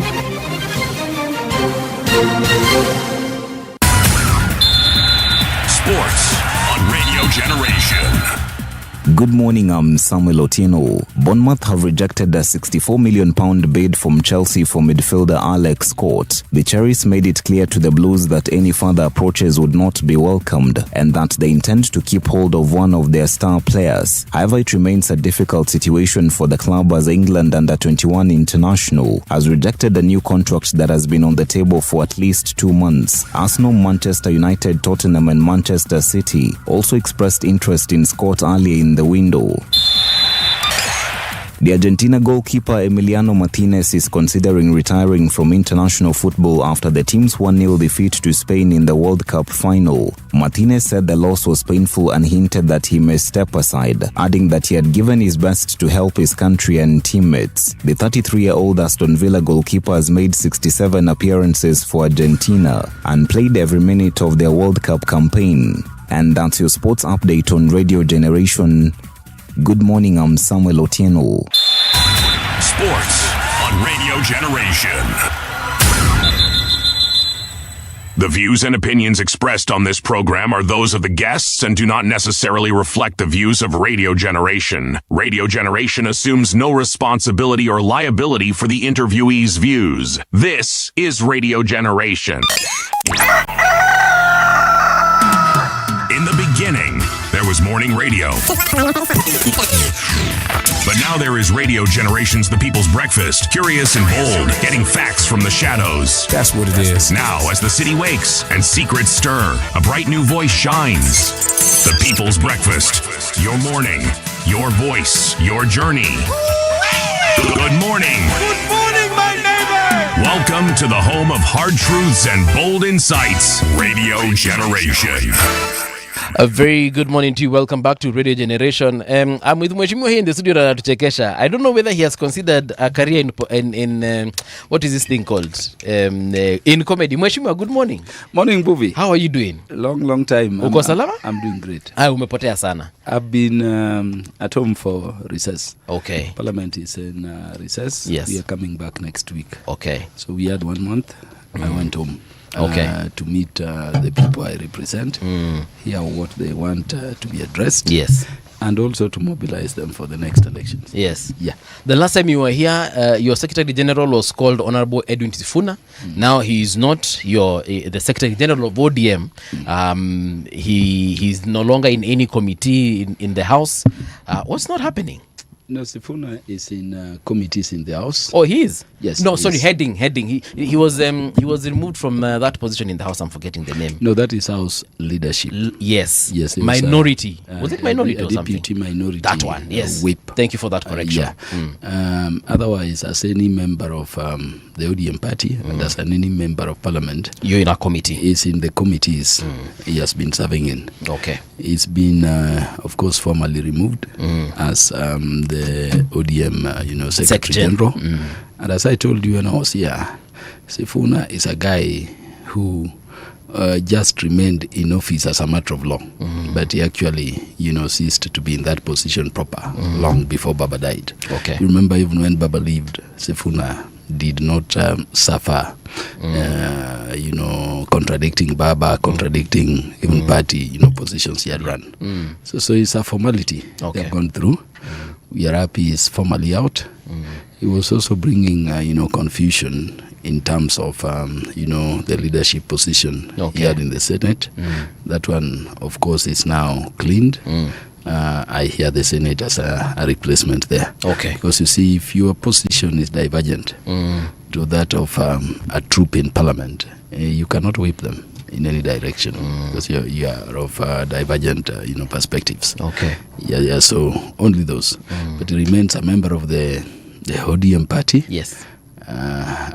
Because law, unfortunately, has not been actioned. Yes. He remains in the committees that he is serving in as a member of, the Senate.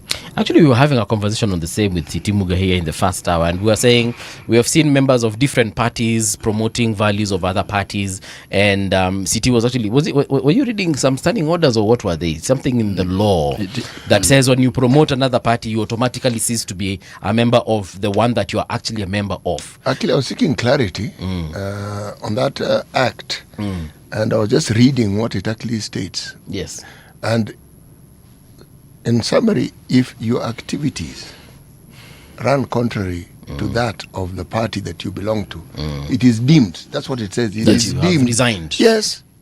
So what Mheshimiwa is saying, if you are to follow the letter of the law strictly, it is stated in law. Yeah. It is not his opinion. It is in the Elections Act. Yes. I remember it's a provision we brought in when I served in the Justice and Legal Affairs Committee in the 11th Parliament. Okay. It's among the laws which the Constitution of the 6th schedule required Parliament to enact. And we enacted those provisions in the Elections Act, deeming you to have resigned from your party. If you support another party, you disagree with the ideologies of your party and promote the ideologies of the other party. Yeah. And you do, there are about 4 instances mentioned there. The unfortunate thing in Kenya is that though the rule of law is a national value and principle of governance under Article 10, we don't enforce law. And so there is high level of indiscipline, contrary to the expectation of the Constitution, that political parties would be the engine of governance. Now, if you look at Article 4 of the Constitution, it says Kenya is a multi-party democratic state, meaning we are a democracy anchored on multiplicity of well-run and disciplined, political parties with ideologies, with, philosophies pursuing some public interest agenda, which they can be identified for. Okay. What you have in among some ODM members is, allowed in discipline. I'm saying allowed because there is sanction procedure which the party leadership is not taking up. Yes. The other day, beyond Sifuna, you saw James Orengo. Yes. Despite the election of, Senator Oburu as the party leader of the ODM party, going out to say he's the de facto party leader. What was he saying then in Voi the other day? He's saying that party, which is the de facto leader of, is dead and is whipping people to another political party, which he calls Linda Mwananchi Party. and he does not tell you when this Linda Mwananchi Party was registered. But the violation of the law about it is that while List is contradicting his party, is pronouncing his party dead, he's saying he now belongs to the other party and is promoting it by encouraging people to leave the party where he's still serving as governor to go there. Yes. He still sits as governor. Yes. And as a On member an of the ODM ODM ticket. party. Yeah. Yes. So ideally, the ODM through, its structure should have, the whipped the membership of people like, James Orengo, people like Sifuna. And I dare say, a big political party like ODM, if you cannot have sanction, you will lose the party. Because in discipline, is then portrayed as, democracy, which is not what democracy is. Democracy is played within, proper channels of discipline, procedure, and rules in terms of how you operate. So if this were to be enforced, that means that these individuals would cease to be members of ODM and subsequently cease to be members of parliament and senator and not governor. Subsequently, but consequently. In fact, the contemplation of the law is that they should not be in those offices. Yes. You know how you go about it is what Raila did. Was it in 1996 City? Yes. When he disagreed with Ford Kenya, the leadership and the party fundamentally, he went into his party, NDP, had his symbol Tinga, resigned from parliament and faced the people. Once and again. left the other side. Of course, we have very few, Railas in the country. Yeah, do we even but have I one? think, that's why I'm saying few. There are very few, if any. I don't think we have, Raila, or we can have one.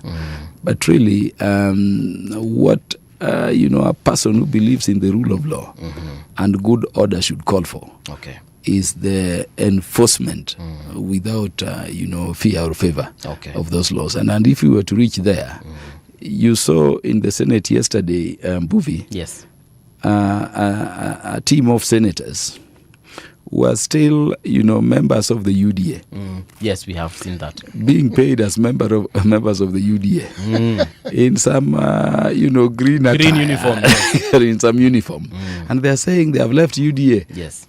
And they are still purveying the business of a senator on the floor of the Senate. I think we must, talk about equal and clear enforcement of the laws. Yes. And then we will have a multi-party democratic state in the manner we contemplated. Yeah. Of course, a body like the Political Parties Dispute Tribunal has been moving back and forth in terms of giving orders when parties move to enforce the law, to enforce sanction.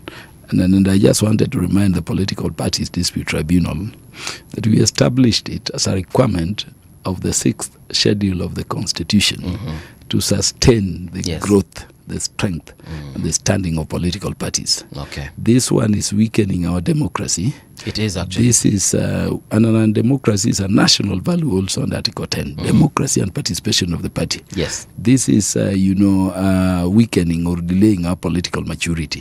And this is not just affecting the ODM party. You see it affecting UDA. You see it affecting, the Wiper, Democratic Movement. It's affecting all parties across. So we need to act within the law. Okay. And enforce the law as is. Ol Kalau happened the other day, and of course people were saying that this is some kind of prediction as to what is going to happen in the general election next year. What are your thoughts? Yeah, Ol Kalau has been a big debate. Yes. Unlike, the previous others, for a number of reasons. You see, the previous others, we were saying up to 10 elections, the broad-based government side, won 9 of them. Ol Kalou, of course, was lost. The reason as to why Ol Kalou, I think, becomes something which is being discussed more than the others, to me, are 2. Okay. One is that it confirms what a number of us have always known, that the Mount Kenya west side, if I were to talk communities, the Kikuyus, will not vote for Ruto. Okay. And according to you, that one is confirmed. Yeah. Tuache story mingi. Let me tell you, there is a time we were in a discussion group as the Politburo of the broad-based government. Yes. And I remember telling the people who were in the meeting that for the Kikuyu ethnic group, take out everybody from your electoral, projections in terms of numbers. And I said everybody, including Ichungwa, including, those who are closest to the president. I told them, when you want to do real politic, remove from our count on the broad-based side everything and every vote on the Kikuyu side, including of Kimani Ichungwa. Yes. And so that, we objectively start working on how we get the votes to win. How did Ichungwa feel about that? No, he understood me. Of course, Ichungwa is a very strong supporter of the broad-based government. Okay. He's the majority leader, the leader of the House, at the level of the MPs. Yes. But, there is politics, city, and then there is realpolitik. Now, when you go for realpolitik and you're actually going to win, you go with the worst case scenario. And so I told them, for purposes of our political organization, to win the next elections, remove Mount Kenya West completely. Okay. So remove the Kikuyu ethnic group. Whether they are in central Kenya or wherever, they'll not vote. I'm happy with Ol Kalou because when we were meeting, some were saying, if elections were called today, UDA or President Ruto would get some 20%, some 30%. We settled at around 15 as of that time. When the funeral of Honorable Kiarao happened, people came from there, and you remember the lectures, Honorable Meto, even the former deputy president directed at the president. The president did a very astute, a very good, patriotic kind of response. When the MPs who were in the funeral came to the floor, came to Parliament, back to Parliament, I remember we sat in the restaurant and we were like, how was it? Because I'm very, very, very investigative. And the majority of the MPs who are looking at it, casually said, we like how the president dealt with the issue. The issue is come. Only one MP, I don't know whether I would mention his name, but I don't want to mention because he was a source of intelligence. Yes. Joined us when we were sitting with the MPs who were there. And I asked if a vote were called in that tent where we were doing the memorial of the send of the late MP. How many votes would the president have gotten? That MP from Mount Kenya told me 0.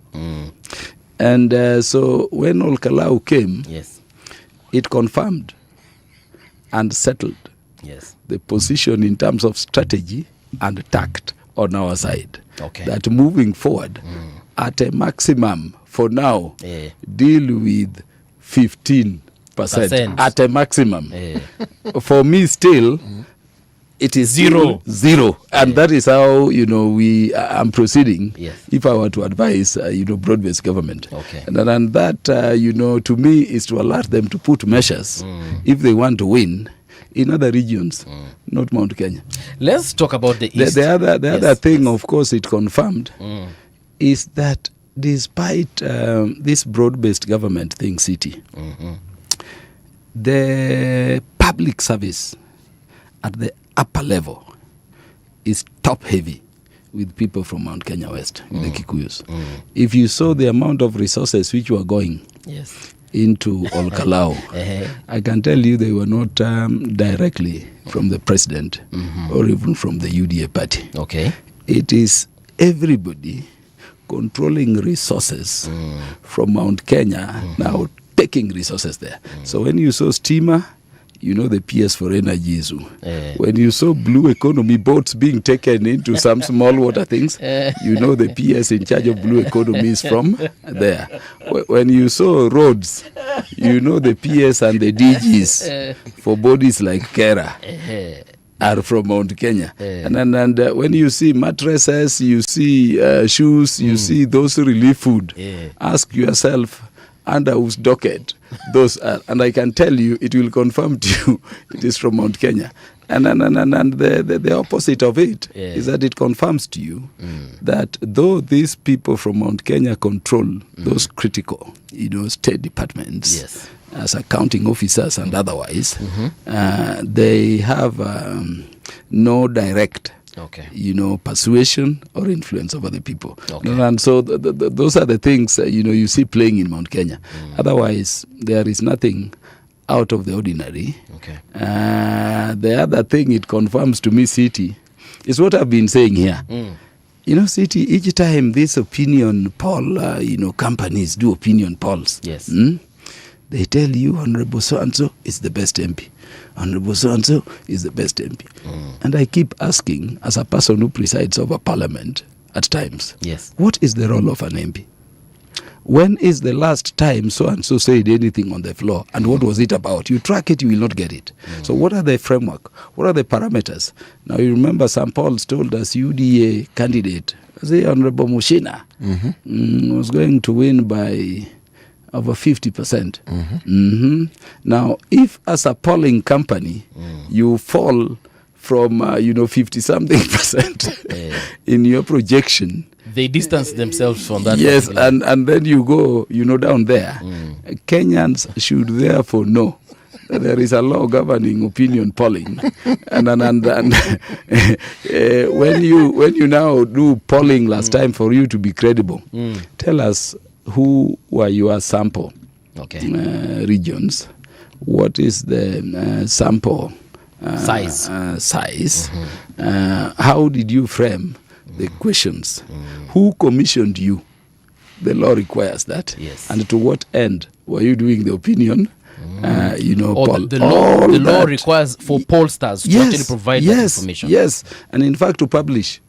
But here, you know, people will come and say, radio generation is not the most listened to, you know, arbitrarily on the desk somewhere, because another, you know, FM station or you has know, commissioned them to diminish radio, you know, generation and to up their, you know, viewership or you know, the audience, and those are things which I think came there. So to me, Olkalau, as I said, is a very beautiful thing. You know, coming from the ODM side of the broadcast. It confirms things. Yes, it confirms things.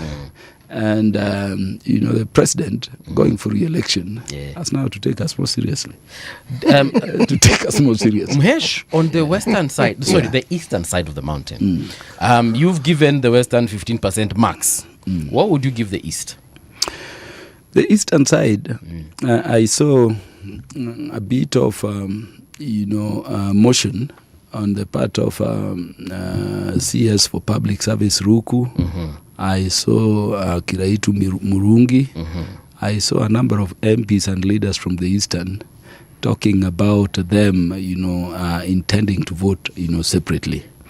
Of course, we saw a bit of movement in that direction in Bere North, but it was too slim. It was too slim to gauge. I would still say that there is a bit of hope. In terms of raised percentage in Eastern. But if elections were to be called on the Mount Kenya East side, still we would have to, you know, as broad-based government, invest, you know, a lot to get to where we were in terms of the last by-election in Bere North. So it is better than Mount Kenya West. But there is more need for, you know, firmness and a bit of more realpolitik by the deputy president and the troop there. Where does now the broad-based government imebakisha kiondo gani in terms of votes? Where are you now focused? We know for sure Luo Nyanza yuko kuko sawa, But how do you know Luo Nyanza iko sawa? Venye nimekuwa nikiona, but that's my assessment. That is the beauty of radio generation. I can tell you in Luo Nyanza, I'm obviously in the broad-based government. City could be coming from Luo Nyanza. I doubt it's in the broad-based government. So there are things that you cannot assume. Now, yesterday I was doing an analysis when Mbuvi invited me to come. Yes. I always, want to. When I saw the topic, I was checking on something. Yes. And in terms of MPs in the National Assembly, I was seeing a situation where if things are the way they are, the broad-based government before campaigns is going to start with about 215 members in the National Assembly. In terms of the Senate, they are going to start with about 33 elected senators out of, the 47. When I was doing that data, I removed the entire Mount Kenya. Okay, all of it? Yes. East and West? East and West. Okay. I removed Lower Eastern. Okay. That is Kitui, Machakos, Makueni. Completely. I removed, Kisii region. Okay. Yote. Nyamira huko umesema nothing. Toke kabisa. Okay. And when I spoke of Mount Kenya, yes. I removed even Nakuru, which is in Rift Valley. The 12 MPs in Nakuru, yote. I removed Laikipia, which is even in Rift Laikipia? Valley. Yes, I removed. And what remained is what I now put together. So I put together Luo Nyanza. Okay. I put together Western Kenya, but I put it at grey, depending on how we play politics. I put together Turkana, West Pokot, and the Kalenjin and Ma Rift Valley. I put together the whole of, northeastern Kenya. I put together the entire Mate Triangle, Marsabit, Isiolo, Tana River. Okay. And I put together coast, leaving out a few, which I was doing data. So if you look at it that way, the broad-based government is starting with around 215 MPs guaranteed. And by the way, I also left out... That's a huge number. I left out Nairobi completely. That one you I didn't said even it can go consider it. anywhere, Now, at that, we start with 215 members of parliament in the National Assembly and 33 members of parliament in the Senate. Now, how does a broad-based government move forward in terms of my arrangement? I looked city, and people do not look at the voter register as of 2022 and how people voted across the regions. The thing that is going to determine who will win is how many people, apply for IDs and register to vote. And how many therefore go to vote. Okay. I noted that the turnout, especially in what were Raila's traditional bases, if you leave aside Luo Nyanza, were the lowest in the country. In the last election, Mombasa was the lowest at 34% turnout. And I read for you the figures. And when you go to northeastern, yes, also very low. So those are the border counties. Remember, ODM controlled borders. The border counties. Yes. The Nyanza, Western, Turkana, West Pokot. You go to northeastern, you come coast, you come Masai land. So the border. Have you counted Busia there? Yes. Okay. Those are border. Even the entire Luo Nyanza is border. They say... I wanted to confirm that you have actually counted Busia. Yes. We were bordering... they say we border Uganda and Tanzania through Lake Victoria. A lot of nonsense. Yeah. And so what you need to do... I was doing comparatives. Yes. I confirmed that in Nairobi, as in Mount Kenya region, the people who are adults, up to 95% of them apply for IDs. This 95% also, city, who apply for IDs and get IDs because of the services access around also procure voting cards. Yes. Mount Kenya did not have a very high voter turnout in the last election, contrary to what people, think. In fact, the highest was Murang'a and Nyeri at around 69-68%. Other areas went as low as 65, and then other areas were 57. So if you go to central Kenya, on average they were around between 65 and 69% there. Okay. Nyanza was between 71 and 73.2 for Homa Bay County. In fact, 74 point around 7 for Migori County. So they were fluctuating there. Homa Bay was 73 point something. And so you see in terms of turnout, Luo Nyanza, if I were to call it so, was higher than central, Kenya. Yeah, but where this thing, I discovered the numbers then in terms of real numbers, you see Mount Kenya is very high, is that most of their people, or all their people who are adults, take out IDs. 100% of those people who are with IDs take out register to vote. Okay? So when they get like 65%, it is 65% that is real. 65 out of the 100% registrable. Okay. In Luo Nyanza City, when I did the arithmetic, I discovered only 70% of people who should get IDs Have IDs. have IDs. Out of this 70% with IDs, only 70% take out voting cards. Meaning, of the registrable voters, you have 70% of 70%, which is 49%. Now, when you have 49%, and then you have like Homa Bay 73%, taking out votes, you now have a voter turnout against real numbers of about 37%. Hey. You get it? When in Mount Kenya, you will have, 65%. And which it is represents true, the real number. In terms of Luo Nyanza, which is the highest after Mount Kenya, it is 70% of 70%. 49%. Of 70%. 70% of 49%.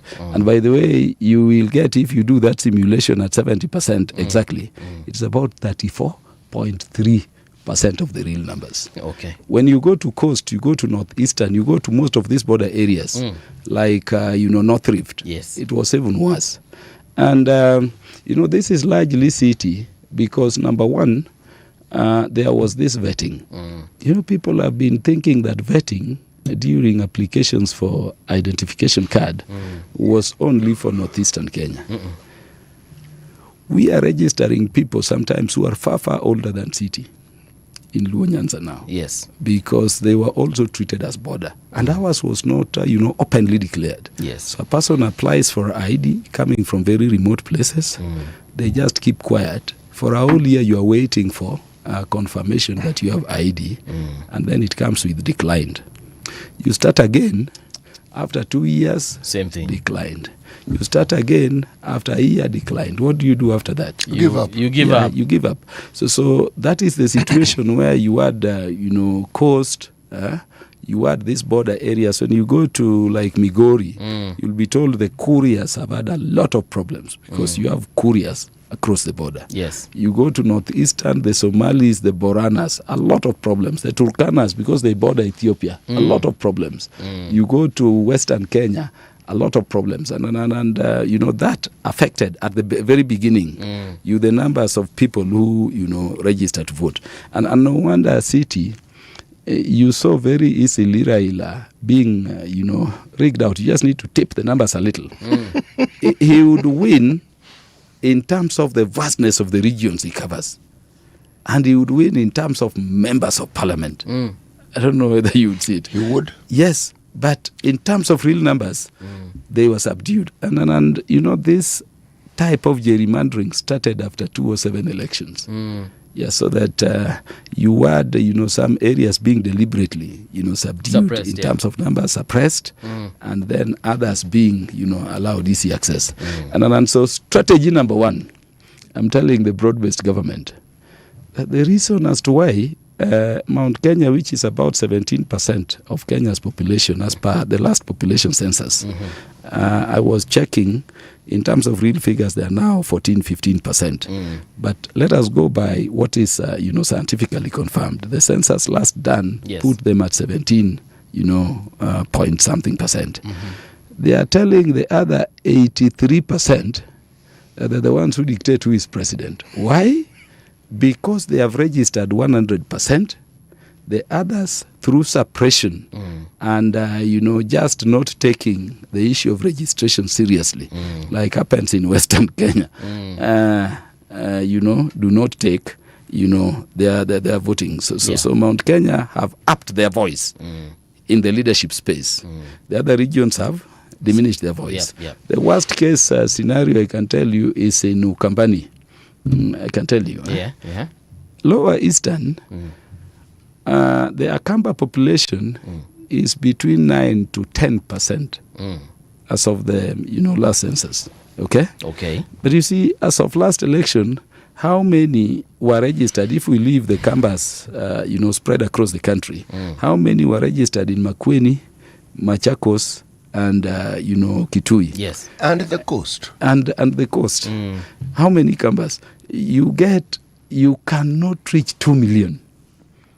And if you cannot reach 2 million, you have a problem. You get what I'm talking about? How many Kambas voted for Raila in the last election? You get it, City? 750,000. Yeah, I can tell you. And I have the figures, the specifics. How many voted for Ruto? About 250.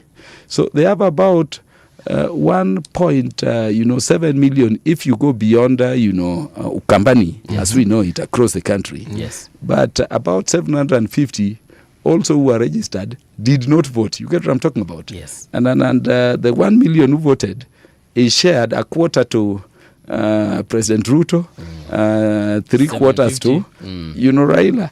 And so your voice is not up. So Mount Kenya, number one, registers. Then Mount Kenya is united. Yes. And so my strategy number one to anybody who is running for elections, in fact, to our side, ensure that all Kenyans who are registrable are registered. Yes. I would dare say there is no business for an MP or a person seeking political office in Nairobi. Be in the village, ensure everybody is registered the way Obama was doing it in the US and other places. Now, at that, then the ethnic percentages, if you are going to support Kalonzo, assume as Kambas, 10% of your population should be reflected in the voter register. You should be having 10% of the voter numbers, and then the game will, neatly playing, well. So voter registration, number one. Number two, for our side, watch very carefully what is happening on the opposition side. Luckily, there is a lot of, confusion on that side. But I can tell you, the choice of candidate and the running mate, okay? Because I told you we have our square areas, like the Rift Valley. If you leave the Mount Kenya population within it, that is solid. And if you look at the turnout in the last election, the highest, by the way, was in Bomet. Yes. Followed by Elgeyo Marakwet, followed by Kericho and Nandi. Those were the highest in the country. I think they felt, Ruto was under siege, and it was existential, for them. This is what, we need to do. We are watching very carefully, City, what is happening on that side. The choice of the presidential candidate and the running mate on the other side will now make us reorganize to face off in the gray areas I mentioned to you. Yes. Okay? And so I wanted to encourage some people on our side to leave offices and start registering people in their base. You must go and register your people. Coast, Northeast, and everywhere we have Muslims. Ensure they are all registered. Okay. I saw Paranya doing something in Western Kenya. He should do it. Because in Western Kenya, also Mbuvi, you know, the Bukusu and the other ethnic groups in Western Kenya never vote together, except when it is benefiting a Bukusu, like the Wamalwa Kijana, you know, time. Yes. We were in the last election, all the Bukusus voted for President Ruto. Yes. The other lawyers, that is Kakamega, Vihiga, Busia, voted this side. This time we are now, Western Kenya is supporting President Ruto. You see a lot of noise on the Bukusu side. And you see the baluni, that is Sifuna, being raised. Sisi ndio Sifuna there. Eh? The fact of Western Kenya is that the Bukusus and the others will always, you know, not walk along unless the person at the very peak is from Bukusu. And so on our side, you know, city, it is to watch how far are they going with this balloon. Sifuna, sisi ndio Sifuna. Oparanya must go out and ensure lawyers don't just dance sukuti the way they dance. I was there with an MP previously, city. You tell them to apply for IDs, they tell you leteko hiyo jirongo, sisi ndio wewe ndio ID itakusaidia.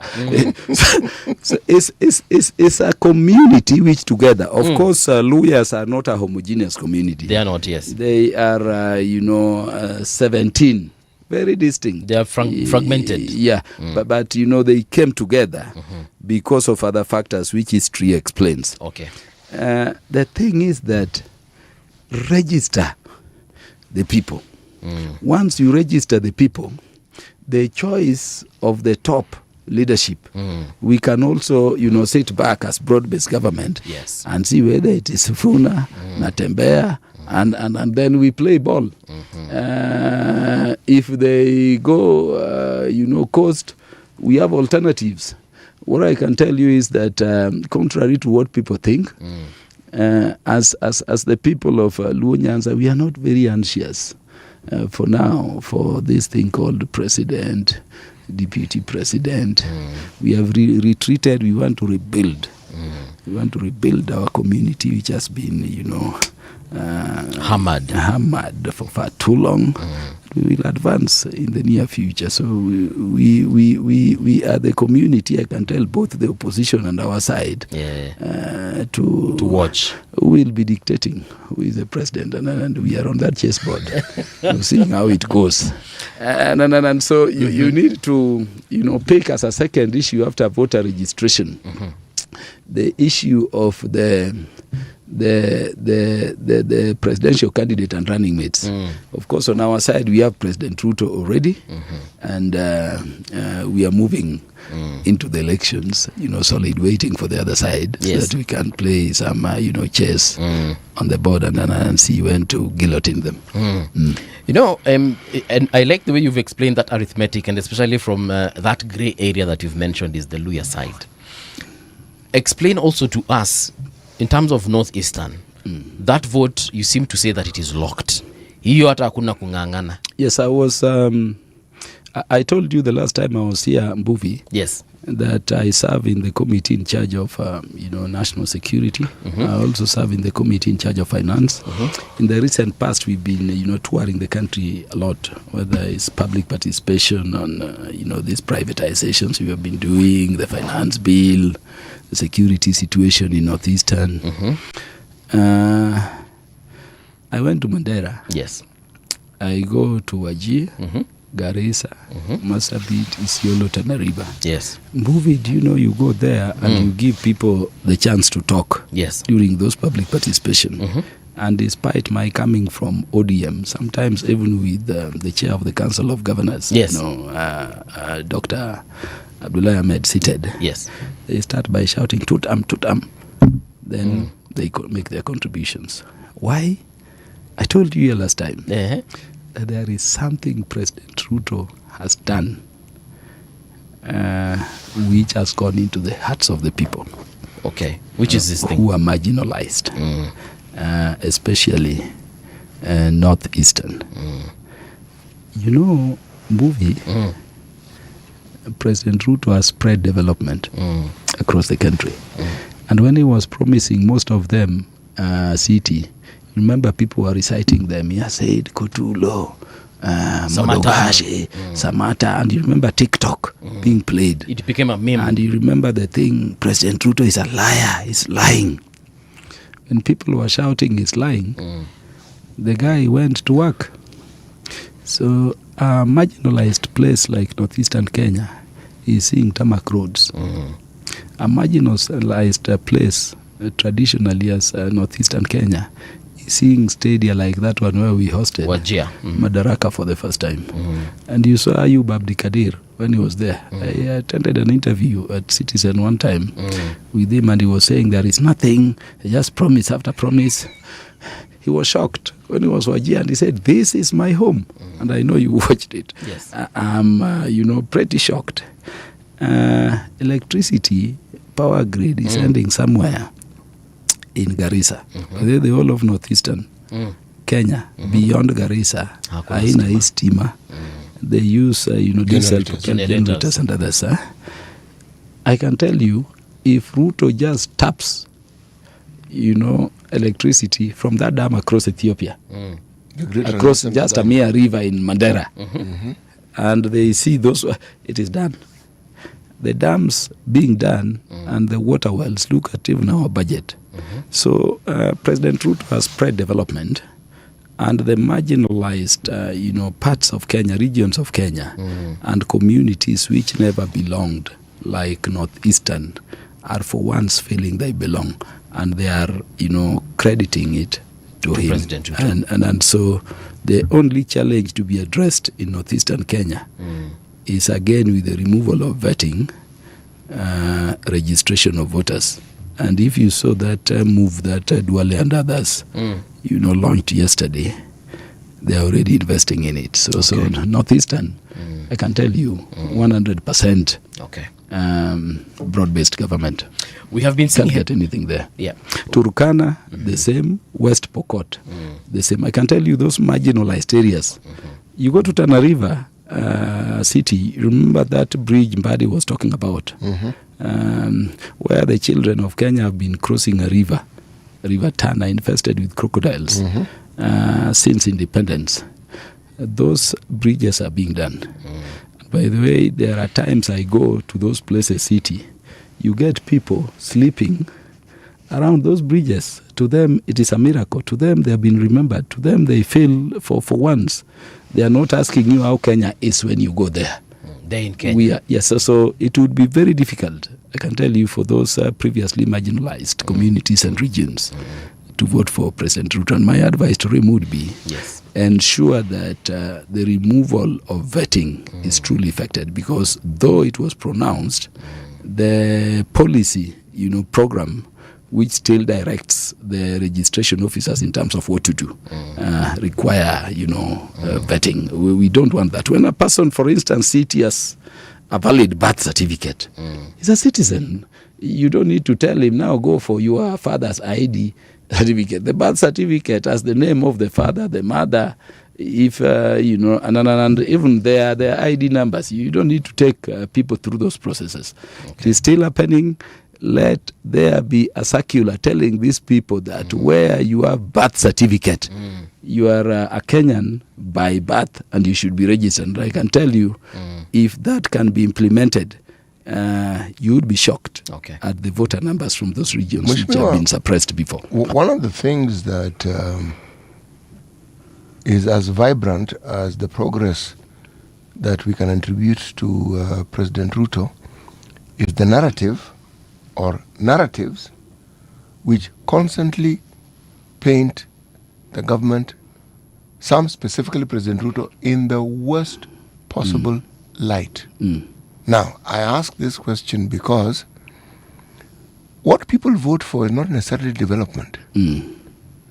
Narratives have a way of influencing people tremendously. In fact, what is really strange, what unites people are not these good things that happen, but a common threat. A common threat gets people working together in ways that what we're referring to as development doesn't. How exactly does the broad-based government plan to deal with these narratives? Because there are places, there are people, there are communities who have absorbed those narratives and they seem unwilling to move away from those narratives because that represents their reality. Yeah, I'm happy you're asking that question. I can tell you, City, if you were to look at Western Kenya, for example, in terms of the developments being directed to Western Kenya, in terms of the public service positions and movie they have, you would be, shocked, if not surprised, to see that some people in Western Kenya oppose President Ruto. And so I agree with you on the extent of narrative. For the first time, City, in Bungoma, an over 8 billion level 6 hospital is being built by President Ruto. In Kakamega, the one that Governor Oparanya started. Yes. It was lying there in waste. Billions and billions have been taken into it. It is being, made ready into a level 6 hospital from level 4. Get what I'm talking about? That same Western Kenya, when you go to Kisumu, now Jaramogi Oginga Odinga, okay, it's a level 6 hospital. Of course, the southern side of the lake needs one like that. But you know what that sorts out, City? The only level 6 hospital all that region in the west was going to. Up to the time, Ruto is now elevating this one. So it's more teaching referral. Yes. But actually, it was not even more. We were coming up to Kenyatta. Yes. And you can imagine the concentration that we had between Nairobi and the larger Mount Kenya region. So access to health is better. We are talking about, Rironi Mau Summit Road movie. Yes. Do you know how many, days lawyers and Luos were taking sleeping here instead of reaching home for Christmas? I mean, review those videos at times. So people may think that he's still working around Mount Kenya region. But really the people who are going to benefit most are Western Kenya people. And now you go there, therefore asking, look at the public service. For once, Western Kenya, what do they have? 3 cabinet secretaries, 7 principal secretaries, the vice chief of defense forces, the Air Force commander, the director of public prosecutions. The Speaker of the National Assembly is also the chairperson of the Parliamentary Service Commission, the employing hub in Parliament. Who is the Secretary and CEO of Parliamentary Service Commission? The Clerk of the Senate. There's a lawyer. Go to, do you know, Mbuvi, how big Foreign Affairs Ministry is? It is Kenya outside Kenya. And, people are there. Yes. But, you go to Western Kenya, and because of the propaganda you're talking about, you ask people who are not in service, nyinyi mmeajiriwa kama ambassador? No. Anatembea shouts tawe, and they shout tawe. So number one, we must all go out, especially in impartial and independent media like Radio Generation, and speak out to these people. It does not be like these ones from Mount Kenya who are there but they don't speak. So we must go out, and this broad-based government leadership under President Ruto must go out, and when they go out, let them send people who have information to give to the people and who have it. You go to debates on TV stations, you get a person is speaking like he does not even know what the government is doing. So why did you go there in the first place? So we must engage in proper and timely communication. Yes. We must do public relations. Number 2, when we communicate, we must, work within some realities. Mbuvi, there is this thinking that, there is something called Gen Z, so it can be sung, up to the end. I have 4 children who are going to vote for the first time. My own children, my blood. Gen Zs. Okay. They have registered to vote at Niru Primary School in Over Bay Town. Okay. The thing called blood and ethnicity still weighs very heavily in our politics. So we must, get our people to register. You are dealing with a place like Nairobi. I was doing the data yesterday. And against what Gachagua has been saying, that they are taking everything with Wiper, I'm convinced if we reorganize, our voters well, a minimum of 10 constituencies are on our side. A minimum. Here in Nairobi. Here in Nairobi. Yeah, we just need to reorganize, people, so that our voters are where, they should be. Okay. Yeah, but, the biggest propaganda, President Ruto has been, taking is how people died during the Gen Z revolution. Yes. And so, City, this is unfortunate. The people exploiting it politically want it to be, remembered every year. It would be very dangerous if we allowed, that to happen in June next year. We must get an alternative. Let's come up with something like Youth for Peace movement to be celebrated on that day, or Youth for Democracy, Youth for Good Governance. Yes. And it be celebrated by young people across the country. But those who are going to media must also debunk the myth that, it is Ruto who ordered the killing of Gen Zs. In the situation where those people were killed, City, I told you, look at, the 6th schedule to the National Police Service Act at Part B. If the police acted within the law, we would be talking of numbers bigger than that. Okay. If you read it. That is not to say it was the right thing, or it is not something that should be condemned. But City, do I tell you, is it the first time people died? No. When will you do a memorial for those people who you saw me parading on X and on communication for 2023? 21st of July 2023 alone, over 70 people are pulled. Young people are pulled out of their homes and just shot, in the dark of the night in Nyalenda, Nyamasari, Kondele, and others. Just burying them. When will you do the memorial? Do you remember when fresh elections was ordered in 2017? Did you remember body bags being taken to Kisumu, Homa Bay, and every other place? And you remember therefore my speech before Kalonzo and Raila, when they came to Homa Bay, before we came to swear Raila, I said, our people have been sleeping in the lake. People have been killed all over. When will you remember them? When will you remember Chris Musando was killed? Immediately he went to the media and said, the electoral system we have instituted is beyond, any breach. And you saw how, he was tortured. Yeah. How, when will you remember him? Yeah. When will you remember Dr. Odhiambo Mbai, Tom Mboya, and others? You know what I mean? So we must come up with, communication that heals the nation, instead of allowing a section of the political class to exploit one unfortunate situation in the country for their own politics. And we go that way. And I want to thank, the president and our party, I think the late Prime Minister Raila Odinga, for pushing that for once in a lifetime, there is, some reparation, not compensation, for those who are harmed, for those who are hurt, for those who died during. And I'm happy it is going beyond, just the tenure of Ruto. And it is the first time it is coming. But again, City, how come such a good thing is happening, but you don't allow it? And that is why I'm saying we need, more impartial media, like Radio Generation. We need, people who can, speak and hammer it. Yes. Yeah, because for once, City, and I don't know whether you know the current list, it is not the people you thought have been suffering all these years.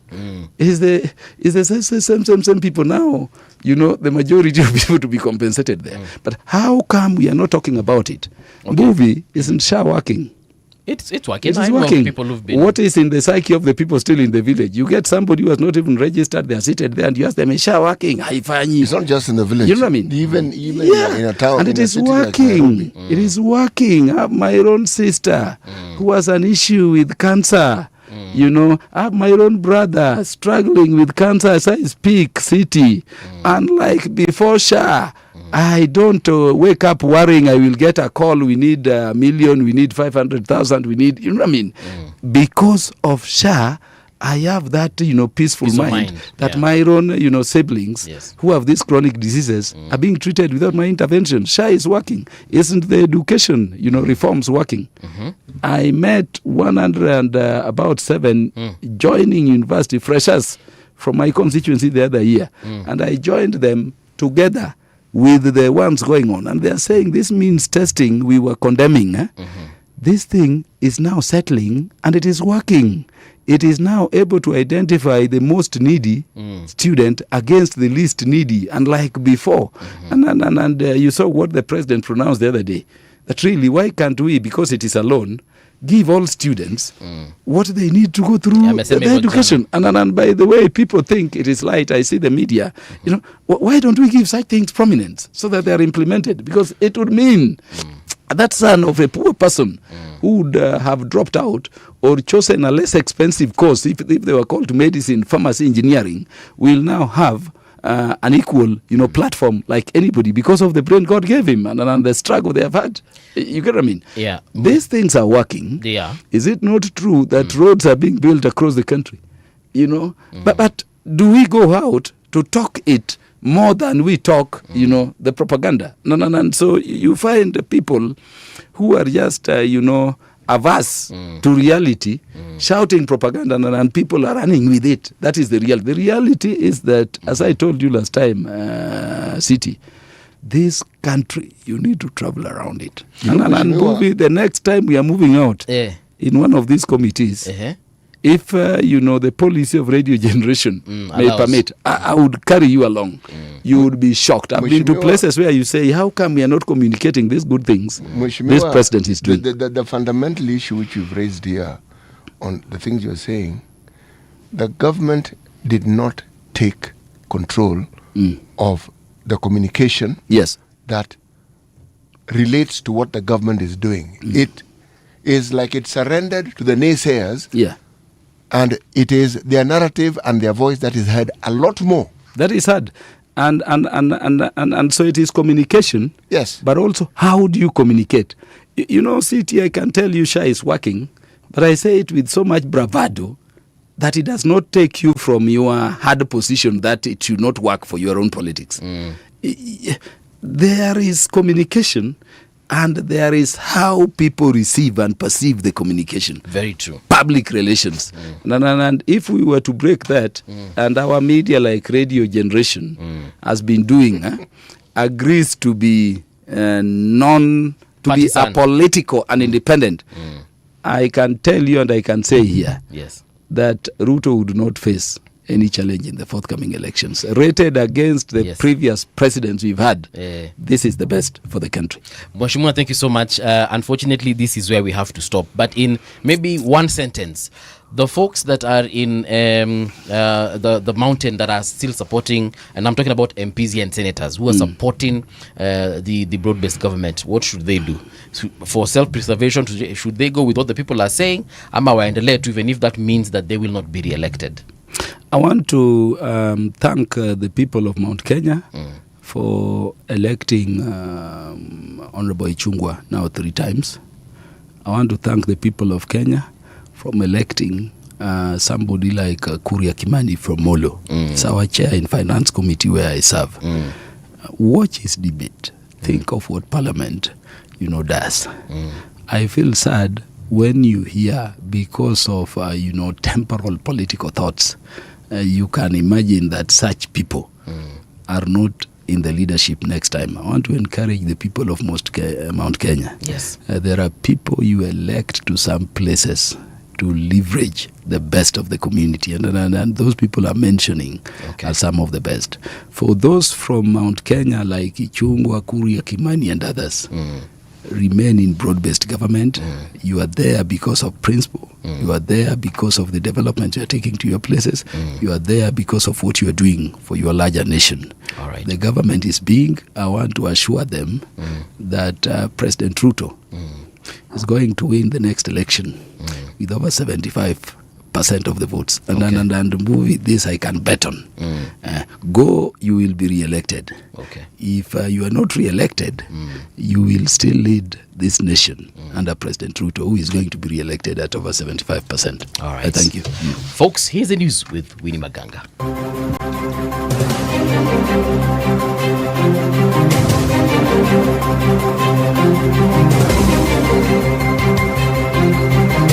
This is the Radio Generation News. Good morning, I'm Winnie Maganga. Kiminini Member of Parliament Kakai Bissau is calling on Kenya to boost fuel reserves and storage capacity amid rising global tensions. Speaking on Radio Generation today, Bissau says conflicts affecting key trade routes, including the Strait of Hormuz, are exposing Kenya's fuel supply challenges, leading to higher costs and delays, is urging more investment in strategic fuel reserves and better supply chain planning. The crisis in the Middle East, especially if you look at the Strait of Hormuz, it's not a big distance, about 33 kilometers. Okay. But it's so critical because it connects Iran and Oman. And most of the fuel that passes around that area is close to 20% of the global need. 20%. Yes, so that's about a fifth of the entire, requirement. So, from a supply chain perspective, if that happened the way it happened, the war, that means that there was that blockade by the Iranians, just also to punish the whole globe. Now, what does it mean? Yes. One, fuel has gone very high. Delivery delays, an example because now we have to do through the Cape of Good Hope. Yes. 3, there's also, the international business or the businessmen. There are those countries that will hike their prices. There are some who will hoard. A post-mortem has revealed that 21-year-old Margaret Wamboi died from multiple severe fractures after falling from the rooftop of Altura Apartments in Upper Hill, Nairobi. Investigators say she died at the scene, and CCTV footage reviewed by detectives has ruled out involvement of another person. According to reports, Wamboi had spent more than 40 minutes on the rooftop of the 34-story building before the fatal fall. The family is urging DCI to conduct a more thorough probe. Tulikuwa na daktari wa familia na ametueleza kulingana na vile uchunguzi wa mwili umefanywa, imeonekana ni kwa kweli alianguka na pati zote za mwili zimevujika, ni kichwa tu, hakuwa na majeraha. Maombi yetu ni DCI wa Kilimani waendelee kufuatilia ili waweze kujua ni jambo gani ambalo lilimshinikiza ama lilimpeleka mpaka either ni alijirusha, ni kwa nini ilifanyika hivyo. Kenya could experience heavier rains and possible flooding towards the end of the year. According to climate experts, scientists say rising temperatures in the Indian Ocean, combined with the developing El Niño weather pattern, could increase rainfall between October and December. The World Meteorological Organization has confirmed that El Niño has formed in the Pacific Ocean and is expected to strengthen in the coming months. Senators have criticized remarks by former Deputy President Rigathi Gachagua, with some accusing him of economic sabotage. However, senators allied to Gachagua say his concerns are about rising insecurity in the country. They're calling on the National Cohesion and Integration Commission to hold the DCP leader accountable over his statements. Gachagua had urged tourists not to visit Kenya over alleged insecurity in the country. Whether the Ministry of Tourism and Wildlife has assessed the impact of the remarks attributed to Honorable Gachagua on Kenya's tourism sector, and if so, obtain the findings of such assessment, including details on the ripple effects of any projected decline in tourist arrival. Madam Speaker, the projection, which will create 10% GDP in 2026, will be US dollars 12.7 billion. We cannot allow Mr. Rigathi Gachagua to come around and create incitement, Madam Speaker, and I want to call to NCIC to take keenly these matters. Ukrainian President Volodymyr Zelensky has dismissed the country's army commander-in-chief, Alexander Sisky. It comes just days after the removal of popular defense minister Mikhailo Fedorov, a move that triggered street protests across the country. Initial rumors that the end of Fedorov's tenure was related to a conflict between him and Sisky was soon confirmed. And that's the truth on Radio Generation. Good morning, I'm Winnie Maganga. The views and opinions expressed on this program are those of the guests and do not necessarily reflect the views of Radio Generation. Radio Generation assumes no responsibility or liability for the interviewee's views. This is Radio Generation. In the beginning, there was morning radio.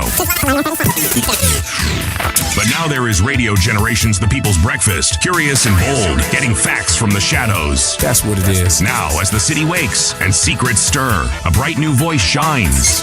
The People's Breakfast, your morning, your voice, your journey. Good morning. Good morning, my neighbor. Welcome to the home of hard truths and bold insights, Radio Generation. A very good morning to you. Welcome back to Radio Generation. It is now 14 minutes past 9 o'clock. Mheshimiwa pale alikuwa ameongea na amesema mambo mengi sana. Food for thought. And of course, we shall be getting some of the folks that he has mentioned to come back here and have a discourse of sorts and see whether indeed those numbers, zimeingiana venye zinafaa kuingiana. But wow, I have learnt a lot about political arithmetic I didn't know until now. But in this particular hour, we want to focus on restoring the rule of law in Kenya. And with us is a veterinary specialist, but he is also a 2027 presidential aspirant. I'm talking about Dr. Joseph Chege Mugashia. Daktari, good morning and welcome to Radio Generation. Good morning. Yeah. And thank you very much for the invite. Yes. I like when you said that every morning I'm in your living room, but this morning you have come here. So I want to welcome you to my living room. Thank you. Thank you very much. Karibu sana. Yeah. I hope unaonanga huyu jamaa pia. Huyu pia namuona. I normally see him there. Yes. And I'm happy to meet you, Muga. It's my pleasure, sir. Thank you very much. Yes. And since it is your first time here today, we shall introduce you with a methali. We have been in the country of Cote d'Ivoire this particular week. And today being Wednesday, we also have a proverb from that country. City, share with our guest and atuambie what he thinks about it. Rain does not fall on one roof only. That is a very good one. Yes. And can we move this mic a bit? That would be fine. Yeah, you can so adjust it to the position you want. Just adjust it. It's okay. A bit to the side. It's That's okay. fine. That's fine. That's fine. Yeah, so that it doesn't threaten me. I'm looking at it. It looks like a carrot. You can adjust this accordingly. Yeah. Thank you. Thank you very much. So rain does not fall on One roof only. Yes. Beautiful. That's a very, very apt proverb. Proverb. Yes. And particularly for us at this time, that you cannot imagine that when it rains and it is only your roof that is going to collect the rain. That is one. Or second, if you have not taken care, you did not help your neighbor to repair their roof, that your neighbor will also not get wet. And probably your neighbor is your father. Yeah. Your neighbor might be your daughter.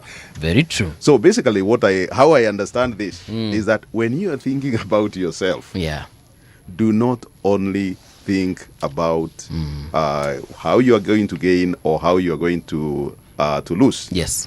Think about the community. Okay. Think about the other people. All right. Surrounding you. Because if they get problem, if it rains, they get pneumonia, you'll take them to hospital. For sure. Right? Yeah. If it rains and maybe it's a child, it dies, it's probably your nephew. For sure. So for Kenya here, I think this works very well for our politicians. Very true. That they think when they are the only ones getting money, right? The things are very good. The rain is only falling on them. No. Right? Yeah. The others are not getting the rain. Because what will happen is, when you get that money and the others are not getting, they will come for years. We see it every single day. Correct. Thank you so much, Dr. You're welcome. That was awesome. You want to be president of this country? Yes. Why? I want to be president because, one, I'm qualified to start with.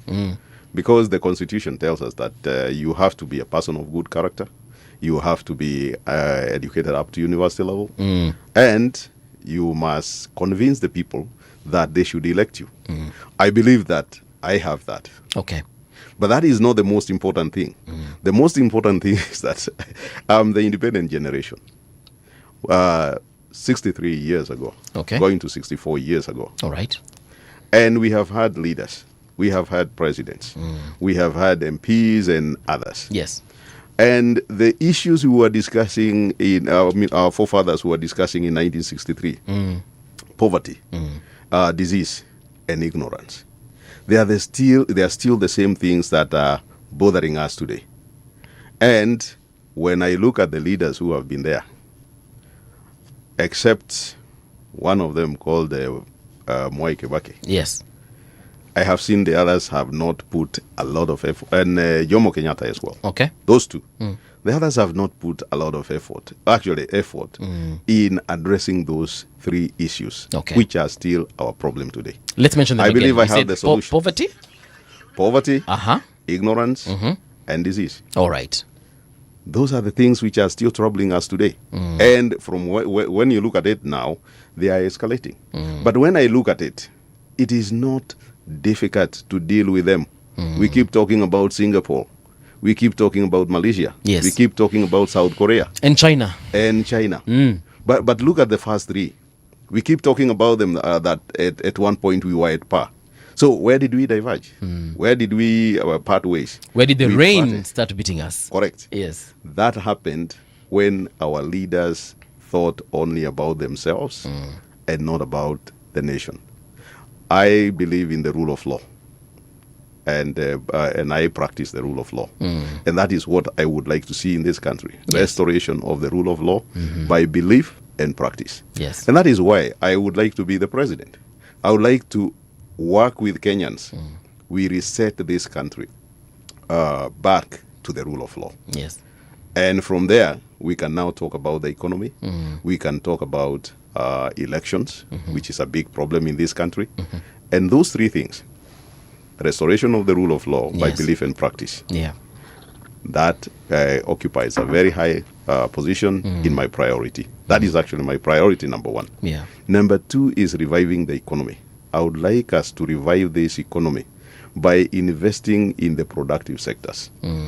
Because this has become a country of brokers. That you pick this mic, you pick it for 20 shillings, you sell it for 1,000 shillings, and you call yourself a good businessman. We are killing the nation. So I would like to invest in productive sectors diligently and with a lot of focus. Yes. Starting with safety and security. Coming to agriculture as number two. And number three, diaspora. Okay. But I won't list up to number 10, but those three. Now, the third thing that I would like to see, I would like to do in this country, and I believe I can do it, and I would do it. Yes. If Kenyans give me the position, I will definitely do it. Okay. Is ensuring that we always conduct credible, transparent, and accountable elections. All right. Now, how do we do this? This I will do by ensuring that we have independence of the respective organizations, that is government agencies. And this is mainly IEBC or the electoral body. Second is the judiciary. Third is civilian security, that is the police. Okay. Those are the three agencies that need to work independently under supervision of the executive, because the president is the CEO of the country. And with my supervision, I would give total independence as provided in the Constitution. How can you supervise independence? This, you go back to number one. Rule of law. It is the rule of law that helps us to follow the stipulated procedures.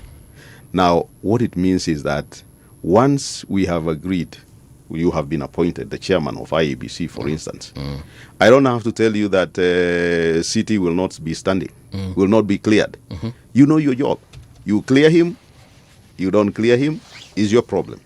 But if you do it unfairly, he has the recourse, which is the judiciary. And I will not call any member of the judiciary to say, no, make sure his case is thrown out. We'll just wait. And you know, we have a very good legal mechanism where you have the initial, like those are high court cases. You have from the high court, you go to the appeal, court of appeal. From the court of appeal, you go to the Supreme Court if it qualifies for that. Yes. For instance, the president, deputy president, yes, governors and all that. So by providing, allowing the independence of the agencies concerned with elections, yes, then you make sure that anybody making the wrong decision finds that they are on their own. It is them and the law. Okay. And it's finished there. Okay. Now, there is one final thing that would improve independence. You see, you look at our governance system. There is one very simple provision, yes, which is in Article 145. That is impeachment of the president, yes, and the deputy president. But let's deal with the impeachment of the president. It gives, Article 145 gives that mandate or delegates that responsibility, yes, to Parliament. That is the National Assembly and the Senate. And because our presidents have known that that delegation is very important, when they get in, starting from the last two presidents, when they get in, the first thing is to capture Parliament. Now, the fourth president captured Parliament a little bit, to some extent. The current president has captured Parliament 110%.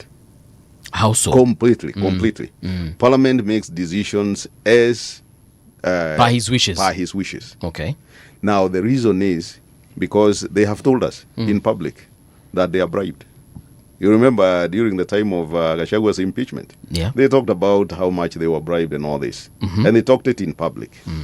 So you find that Parliament is making decisions that are unconstitutional. Okay. They are not supervising the executive. We have seen all the abductions. We have seen the killings. We have seen the violence in Okalao just last week. Yes, on Thursday. And before. And the president comes and tells us, I do not control the police. Now, we will discuss that later. Okay. But come to the clause that I'm talking about. 145 says Parliament may impeach the president if he is not delivering to the citizens or he's violating the constitution, violating the law. Okay. We have all said, and the president has violated the constitution from our observations because he's supposed to provide citizens with security.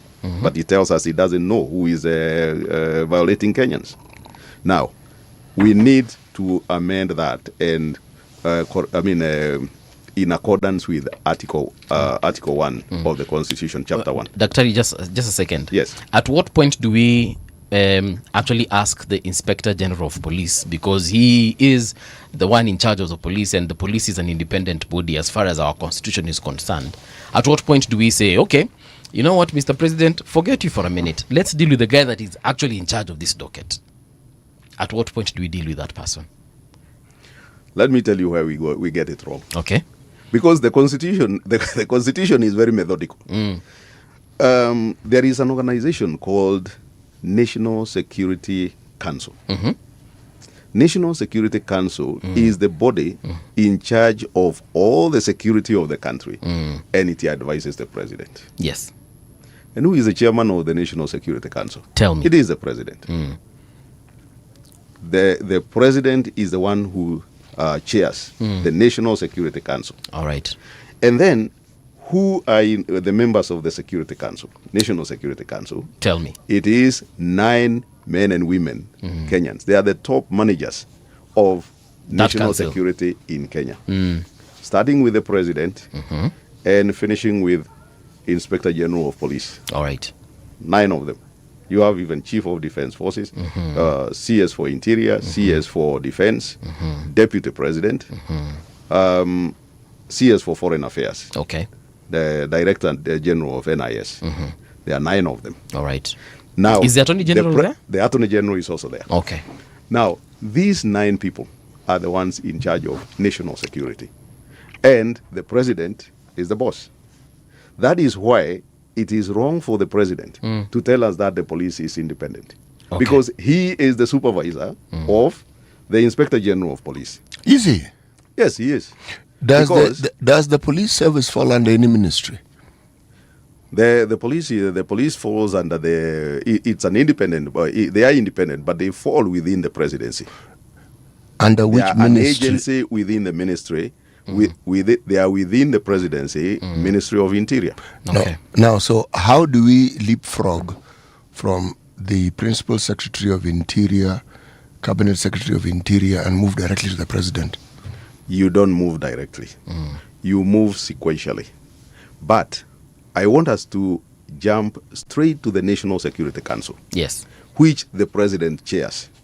And the work of the National Security Council, among others, is to advise the president on national security, matters of national security, both at the defense level and at the civilian level, and even at security international cooperation. Okay. That is what they do. And that city is where the president becomes a supervisor of the police. The police. Now, but to the question you asked, how we move. If we start from the top, there is the president. The president does not get himself involved in the day-to-day running of the police or security, but he is the single person who has sworn by the Constitution to safeguard the safety and security of Kenyans. That is there. Okay. Then you come down, he has his immediate manager, who is the CS for Interior. And CS for Interior also does not involve himself with the day-to-day running of the police. Because the CS position is strategic. It gives a strategic and policy. So it talks about what are the policies, knowing whether the police are following the law. That is his work. Then you come down now to the PS for Interior. Yes. And that person is the one in charge of administration of the ministry, including all the agencies that are under his ministry. Okay. He is in charge of direction. But they are independent. The police is still independent in terms of operations. Then now you come to you have several directors, but then you come to the IG of police. IG of police is in charge of police administration and operations. Okay. So I hope you can see that the Yes, I'm seeing the connection. Yes. So it is like when you have a CEO and you're talking about production, and a CEO tells you, I'm not in charge of the quality. It cannot be. So that is how they are connected. Okay. So when the president comes and tells us that he is not in charge of the police and he doesn't know why the police is not obeying the law, then we put the question, then what do you say as the president when you are chairing the National Security Council? Okay. And what does the IG of police tell you, who is molesting and killing Kenyans? That is the responsibility of the president at the highest level. But at the operational level, it is the work of the IG of police. You ask whether he can be removed. Yes, he can be removed. Who can be removed? The IG of police. Oh, okay, okay. And the whole idea is the supervisor of the executive, because the IG of police is part of the executive, is Parliament, National Assembly. Doctor, I want us to go back a few sentences that you just said. Yes. The person molesting and killing Kenyans is the IG. We know Kenyans are dying, for sure. We've seen Kenyans being shot, for sure. We have seen people in police uniform, in balaclavas, doing all manner of things, shooting tear gas into people and so on and so forth. Yes. There's even an ongoing case where we can see police officers, or at the very least individuals in police uniform at a police station, moving a lifeless body of Mr. Ojwang. All that we can see. Yes. But I want us to get down to business and look at it critically, because I feel like if we do not ask the right questions, point fingers to the right people, then we might be getting it wrong altogether, including us as citizens, us as media, and even politicians alike. Correct. If we say the IG, for example, like you have said, is doing these things to Kenyans rather, then why is it so difficult to just get to this particular individual and deal with him at that particular level? What is stopping the president, like you have said? What is stopping other agencies that we have, the DCI, for example? What is stopping them from actually taking action? Okay, thank you. But I want to correct a little bit. Yes. I did not say the IG is doing this, but I said he is responsible for what is happening, because operationally and administration-wise, he is the one in charge. Now, the reason why, first of all, we are going up to the top is because the citizens have complained about the police, starting from the police station. Because again, if you are talking about people, when you have an issue, you will normally start from the lowest level. And of course, depending also on the magnitude of the issue. So this is not a one case, a one instant happenstance.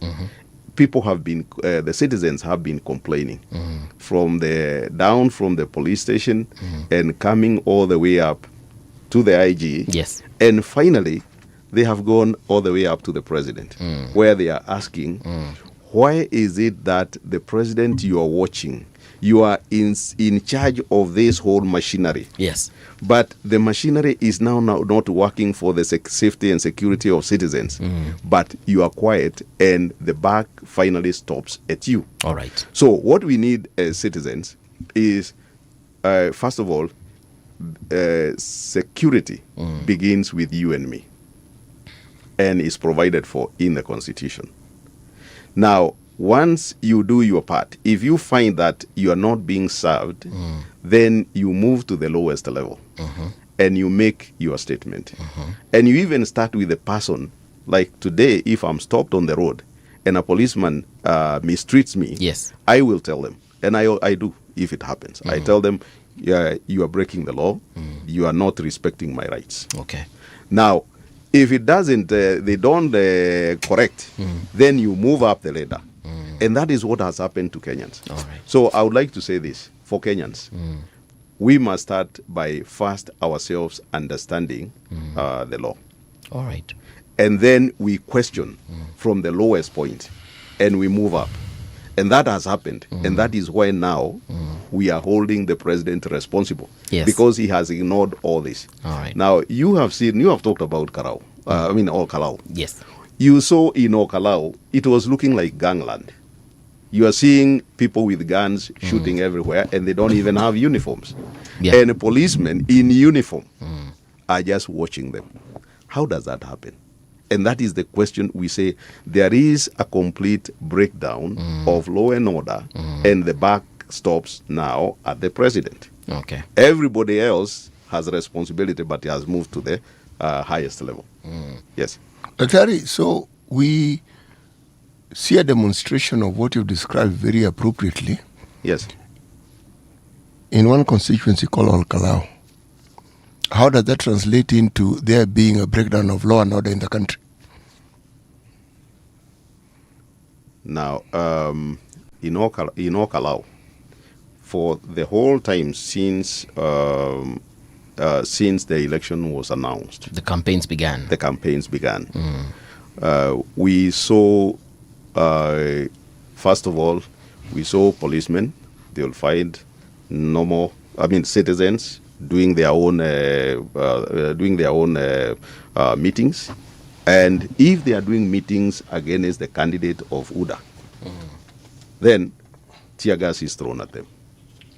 Now, city, for you to use tear gas, or for you to use even forceful dispersal, there is a process. Police regulations, they stipulate that you must talk to the people, you must ask them to disperse, And then it is finally when they are resistant or they are threatening to attack you, that is when you come and use force. And you must use reasonable force. But now in Okalau, we saw people, both policemen. I mean, you can know they are policemen by looking at their mannerisms. Most people don't know. Yes. But if you look at a policeman, even when he is in or she is in civilian uniform, I mean civilian clothes. Yeah. There are mannerisms that those of us who know will see, like stepping with a heel. That is training. So you are able to see that. Then you have other people who you can see are thugs. They are just coming there and they have weapons and they clear people. Now we know and the police in uniform are just watching, standing by. Now that is breakdown of law and order, because the police are there, they are doing nothing about it. Citizens are crying for help. Citizens who are doing their normal work, which is talking about the campaign, which is allowed and legal. But all the way from the top, nobody raises a question. We have not had any police officer arrested for not doing his duty or her duty. We have not seen any, those people in civilian. They tell us they don't know who they are. To make matters worse, these people are even covered on the face with balaclavas. You know very well that concealing yourself in public without a legal reason. Let's say, for instance, you have an injured face. Yeah, that's a medical reason. But concealing yourself in public is not legal. Because there is something you're hiding. It has to be known what for you're police hiding. officers. No, even for you. Even for if me. you just leave your eyes like this, the police will want to know. Okay. You become a suspect. Okay. Because why are you hiding? Now, for police officers, we even have a judgment that was made, I don't remember exactly when, but during this a few weeks ago, yes. Yes. The judgment is that police doing civilian control must be identifiable. But that has been ignored. That is contempt of court. And that is, again, breakdown of law and order. Now, for all these damages we have seen, killings we have seen, I'm yet to see one person who has been, a reasonable number of people who have been arrested, investigated, arrested, and convicted. Yes. We are still not Should you get the presidency, Daktari, since we are on this subject of law and order, how would you restore law and order? The first thing is that me as the president, I have to practice. I have to model the practice of law and order. The first thing is the president should and must obey court orders. You must be able to do that. If you don't do that, you are creating a model. So I would be a model of observance of the rule of law. Second, before we go to the reforming of the civilian security services, because we need to reform, we need to retrain our officers. They are trained, but they have gone through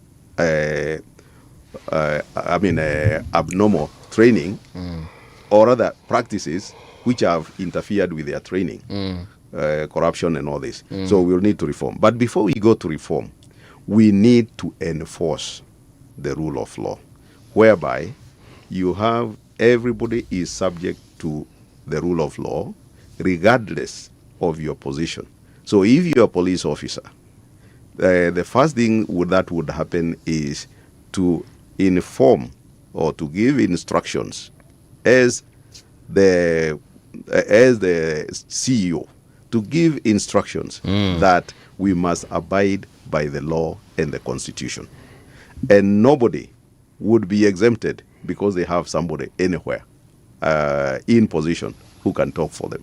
Secondly, citizens need to be able to understand the law. We need to do a lot of legal civic education, where the citizens understand the law and they know that they can question the police, so that or any other government officer. Yes. So that the citizens know their rights and they exercise their rights. And when they are violated, the citizens are able to report. And this is taken care of by initially it can be taken care of administratively, but if it goes beyond the threshold of administrative action, then it goes to the judiciary.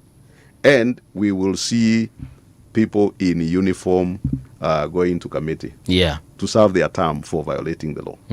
Now, you remember the time of Kibaki, when he came in. Citizens, you were arresting police on the road and taking them to the police stations. It is only after senior government officers, ministers, were reported in the agro-leasing and other scams, that people said, wait a minute, we are not going in the right direction, and they became demotivated. But by getting citizens to understand their rights, and by ensuring that we enforce the rule of law, then we'll bring Kenya back to line, even before we go to reforms. Yeah. Okay. I've just been thinking about other points where the president will need to deliver. And one of the pain points is currently on health. I don't know what your views on our current healthcare system are. I have called our hospitals human slaughterhouses. Okay. I have done in the past. And we have not seen a lot of change. When you go to public hospitals, you really feel for the people. Okay. You find 3 people on one bed. You find people without medicine. And I would like to say that on the issue of our healthcare system, yes, we even forget the doctors and the nurses. I'm a doctor in animal medicine. Veterinaries. You're a vet, yes. Veterinary medicine. There is no difference really between veterinary medicine and human medicine. Okay. We deal with life, and we deal with the same medicines and all that. Okay.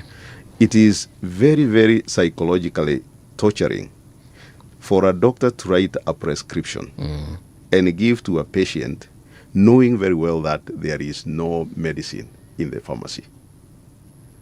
It is also very torturing for psychologically for a nurse to be given a patient to take care of, and they know they don't have the materials, they don't have the medicines, they don't even have the beds. So we sometimes don't see that angle, and our medical staff, yes, they are very, very demoralized and very, very traumatized. And that you can actually find it from another angle. Yes. So our healthcare system now come to the patients. The patients are also psychologically traumatized and physically denied. Because when you go to hospital, you're supposed to have, let's say, you're supposed to have an amputation, for instance. Right. Very bad injury. And you find that it has to delay because materials are not there. The surgical materials are not there. Now, see, I thought surgery, amputation, sini msumeno tu anakata na anatoa. No. Of course, I know it is not. I just want Daktari to paint the picture. Yeah. So we lack this equipment and we lack the facilities to do this, or what are we saying? There is a lot that goes into carrying out that operation. Because like if it was extreme infection, when the bacteria are there, they are producing toxins.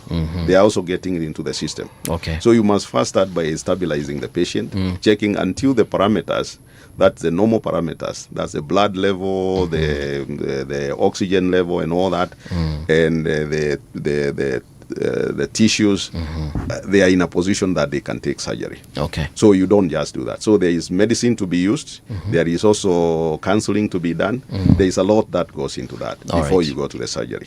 That is where it comes in, before you get to remove that leg.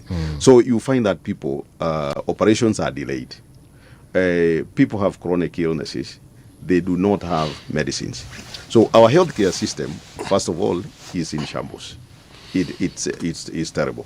Now, secondly, there is what you call the healthcare financing. The healthcare financing, you go, for instance, to a hospital. Yes. And the amount of money that SHA will pay for you is not even a fifth of the cost of the bill. So it is highly inadequate. Is that for every service that one seeks in the medical, for medical care? Sorry? Does that apply for every service that one seeks in a hospital? Where you say SHA only pays a portion? Let me ask it differently. Yes. Are there instances, yes, or are there no instances where SHA pays for the entire amount of what somebody needs for medical care, or is there a ceiling that SHA has which one is notified in advance? What is the situation? There are ceilings. There are ceilings, and you see when you go to hospital, particularly, or let's put it this way, a properly operating healthcare service should be able to take care of the citizens. You charge them what you are charging, and it should be able to take care of everything. So when you go to hospitals, first of all, SHA has its own ceilings. 2, all hospitals don't charge the same. So one hospital may meet the ceiling, but it does not have the service that you need. So you go to another hospital where the ceiling is lower than what you are going to be charged. So that is what comes in as the reason why the patients have to pay for themselves. For instance, we had a patient who was to pay 500,000, and SHA could not pay the 500,000. What did SHA pay? It paid 50,000. So these things are there, and what we need in a healthcare service is a service that is calculated to meet the entire cost of each patient. And how do you do that? You make sure that, you see, it's only a small a small portion of the population that gets sick at any one time. All these people we are seeing in hospital, they constitute a very small component of the population. And that is the basis of insurance, that the bulk of the people will pay for the few unfortunate ones that will get sick. But then what do we see? We look at SHA, and you find that you are always reading about a lot of money that is being lost through corruption. So again, it takes us back to the rule of law, that we must ensure that everybody is following the rule of law. You are not stealing from public coffers. So for me, in terms of SHA, not SHA, in terms of healthcare, yes, what I would do is to ensure that money is, we have a large number of people contributing to the healthcare system. Yep. And secondly, that all the funds that go in, that are contributed into that system, they go towards meeting the healthcare bill. That's a good point you make. Thank you. If I were to ask what your plan would be for revamping the economy, because what you suggest goes directly to the economy. Correct. And how the economy is functioning. So what would be your thoughts in revamping the economy? Okay. Now, the economy is number 2 on my agenda. Number 1 is the rule of law. Now, number 2, when we have looked at the economy of Kenya, and Kenya is a country which is in a very good position geographically and on the continent to really build our economy. Now, what I would do, first of all, is to address the issue of corruption under the rule of law, so that all money that is being obtained in the country is coming to serve the people. That is the money that comes into the exchequer through the tax system. It goes to serve the people. That is one. So corruption, I would address it, and I will I'll really be very, very serious with the detection, prosecution, and punishment of corrupt public servants and private sector people. Now, what about the ordinary citizen? Because we participate very vigorously in the pursuit of corruption in this country as citizens. You fall under private sector. You fall under private sector because everybody who is not in government is actually doing something or other economically. So that one comes also with the education of the citizens that corruption is murder. And how does corruption become murder? Not just murder. Yes. It is a crime against humanity, actually. Correct. That is true. That is true. So, education of the citizens, enforcement of anti-corruption, and also putting systems that can detect or deter corruption. For instance, digitizing a lot of things, and not digitizing to then collect the money and take it for myself. To digitize and put the money for public use. There is something in development called using public funds for the intended purpose. And we must always make sure that when we collect money, or rather I would make sure that whenever we collect money from the public, yes, it is used for the intended purpose. Okay. That is to serve the citizens. Now, and I remember what I said about independence of institutions. I would ensure that the anti-corruption agency is independent to the level envisaged in the Constitution and in its establishment.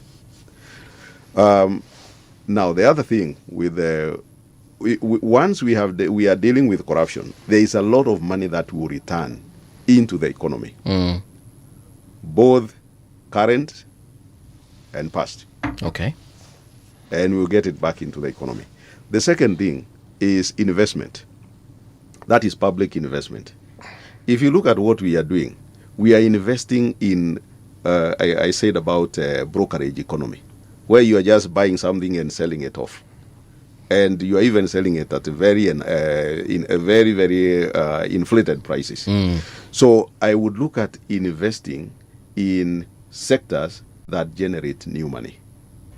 And these are sectors like, first of all, security. How does security generate new money?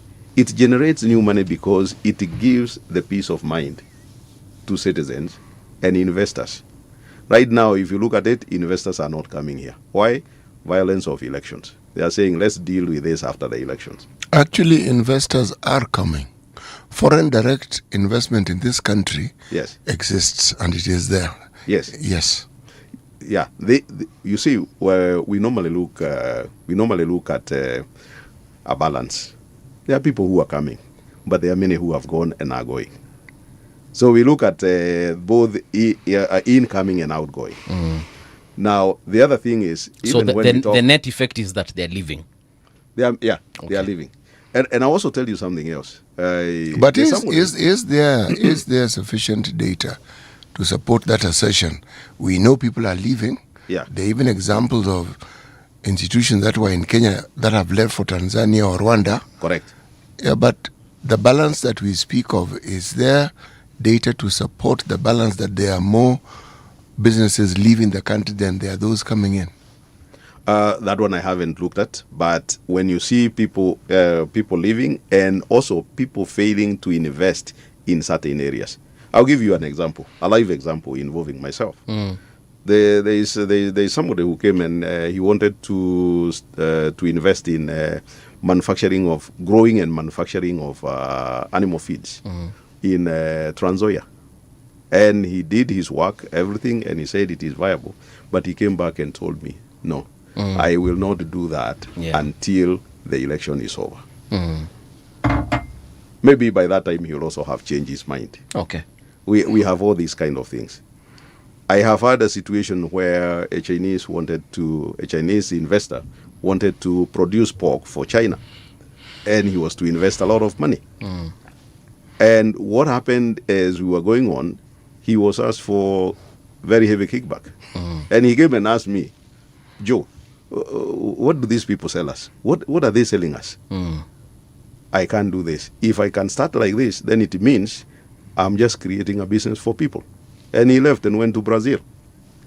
These are the kind of things that we are talking about.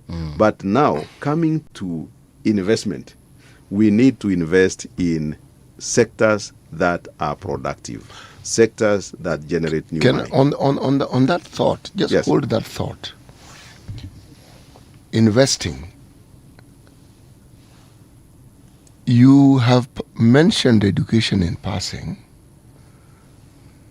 The knowledge that we speak of that would support the rule of law has to do with people understanding the rule of law. Correct. At my age, I'm fairly stuck in the way I think and the way I do things. Though working here forces me to be a bit flexible in the way I think. Yeah. The generation and the group of citizens who could benefit from understanding the rule of law would be those who are still in the education sector and are learning. Formative, yes. Yes. My question is, do you think it would make sense to have a policy embedded in the education system that introduces the rule of law as a subject that is taught throughout your educational life, so that by the time you're in a position where you can even make decisions, the rule of law is part and parcel of your thinking? That is one.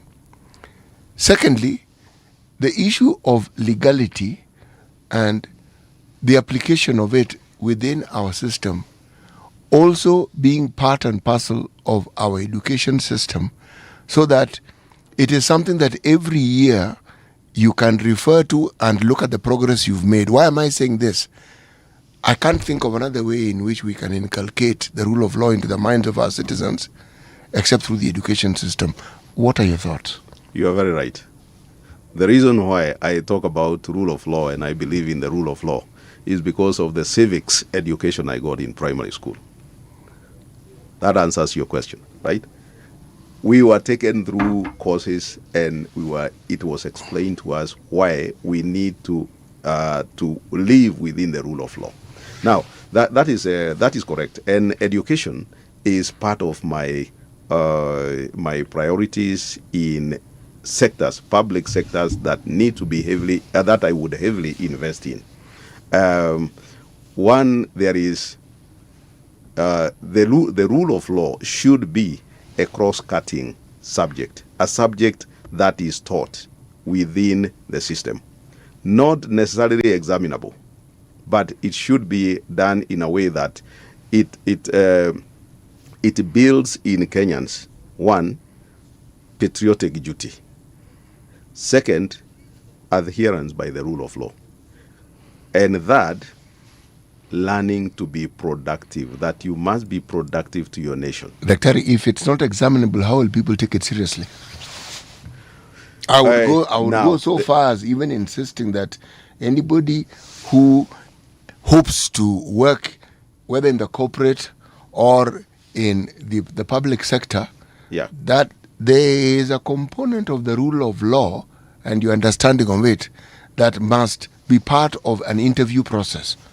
No, maybe what I meant, let me rephrase. Yes. I get your point. Yes. Let me rephrase. Yes. That it would not be a major. That's what I meant. It will not be a major. That you cannot fail to graduate as a veterinary doctor because you don't have a certain high cutoff in this particular subject. So that's what I meant. It should not be a major. It should be taught across all the courses. And why should it not be a major? Because that would actually be a very good thing.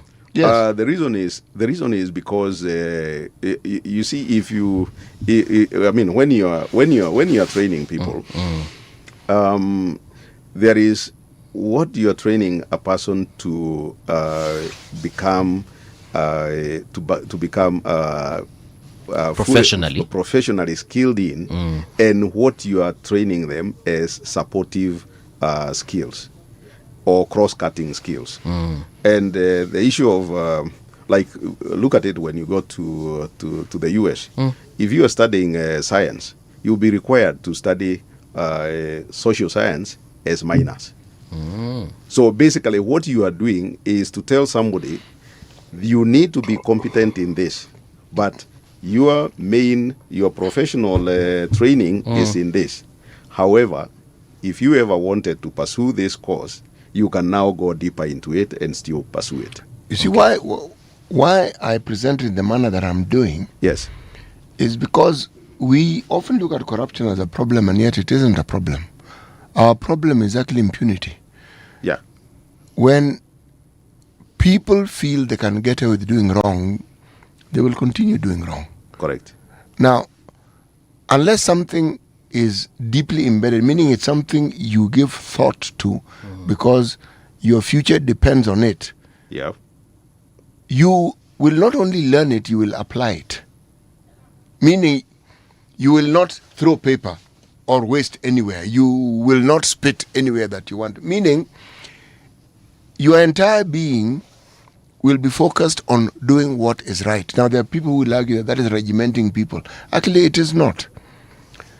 You will be forcing the discipline of the mind on the citizenry so that when they look at the things they need to do, they understand the seriousness with which one needs to approach it. Because given where we are, unless somebody takes a very rigorous approach to rooting out what we have entrenched as a way of doing things, things won't change. No, and we won't do well. Yeah, and something that we also need to appreciate is that for you to have that kind of mindset, yes, you have to start it right from the household level. Okay. And move it. All this, that formation of call it you call it regimenting, yes, which I hear people talking about. Yes. But you know, human beings, they are creatures of processes and procedures. Yes. They are also creatures of doctrines. You must believe in certain things. Two, even biologically, when you move, you'll find that your organs will always move in a certain way. So when people say they are being drilled into something, they are actually resisting even their own biological makeup. Because you have to have procedures and protocols of doing things. So that is something that we would start, when we talk of educating the people, it is right from the household level. Daktari, unfortunately, we have exhausted our time, but thank you so much for coming and focusing on that issue of rule of law, because it is actually a very critical aspect of our life and our governance, because if we do not get it, then we are burning down the country. So thank you so much. True. That is true. And we wish you all the best. Thank you. As far as your campaigns are concerned. Unaanza campaign lini? Ama ushaanza? Nishaanza. It's only that it is not above ground. Okay. But I'll be above ground. And remember, we'll call you again. Thank you. So that you can talk about some of the other plans that you have, because what we've done is touch the tip of the iceberg. That is true. Yes. That is true. All right. And at this point, I want to congratulate the people of Okalau, because what they did is what we all need to do. We need to vote where our minds are and not where our stomachs are. That is something we do. Thank you so much. And finally, I want to correct something. Sure. So that we are on the same page. Veterinary specialist, yes, is a regulated title. Okay. Which I don't have. All right. I'm a veterinary consultant. Oh, okay. But veterinary specialist is regulated. It's a title restricted and regulated by the Kenya Veterinary Board. Okay. So I need to apply for it. Yes. I know I qualify. Yes. I need to apply for it. Okay. And be able to get the title given. All right. Yeah. Ni sisi ndio tumekuita veterinary specialist, but also on that particular front, we wish you the best. Go Thank for you. it. Thank you very much. All right. I appreciate it. Thank you so much. City, kuna jamaa hapa amesema anaitwa Nduati, amesema hi Mbuvi, how comes nowadays you don't give City my salams? So ndio Nduati, tusipatane hapa kwa streets anichape na mayai. City, umesalimiwa na Nduati. Nduati, asante sana. Have a pleasant day. All right, guys. See you tomorrow morning, bright and early at exactly 6 a.m.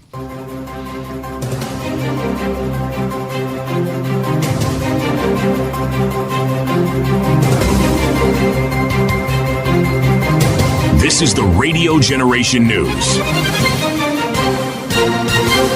Good morning, I'm Winnie Maganga. More witnesses have testified in the Kwabinzaro manslaughter case involving Pastor Paul Mackenzie and 5 co-accused persons. The prosecution's 27th witness, Julius Charo, told the court that his brother Harrison was a preacher at Mackenzie's Good News International Church.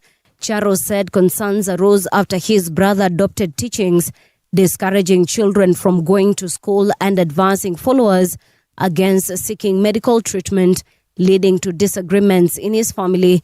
The matter will continue tomorrow, with further prosecution witnesses expected to testify. What you have among some ODM members is, allowed in discipline. I'm saying allowed because there is sanction procedure which the party leadership is not taking up. Yes. The other day, beyond Sifuna, you saw James Orengo. Yes. Despite the election of, Senator Oburu as the party leader of the ODM party, going out to say he's the de facto party leader.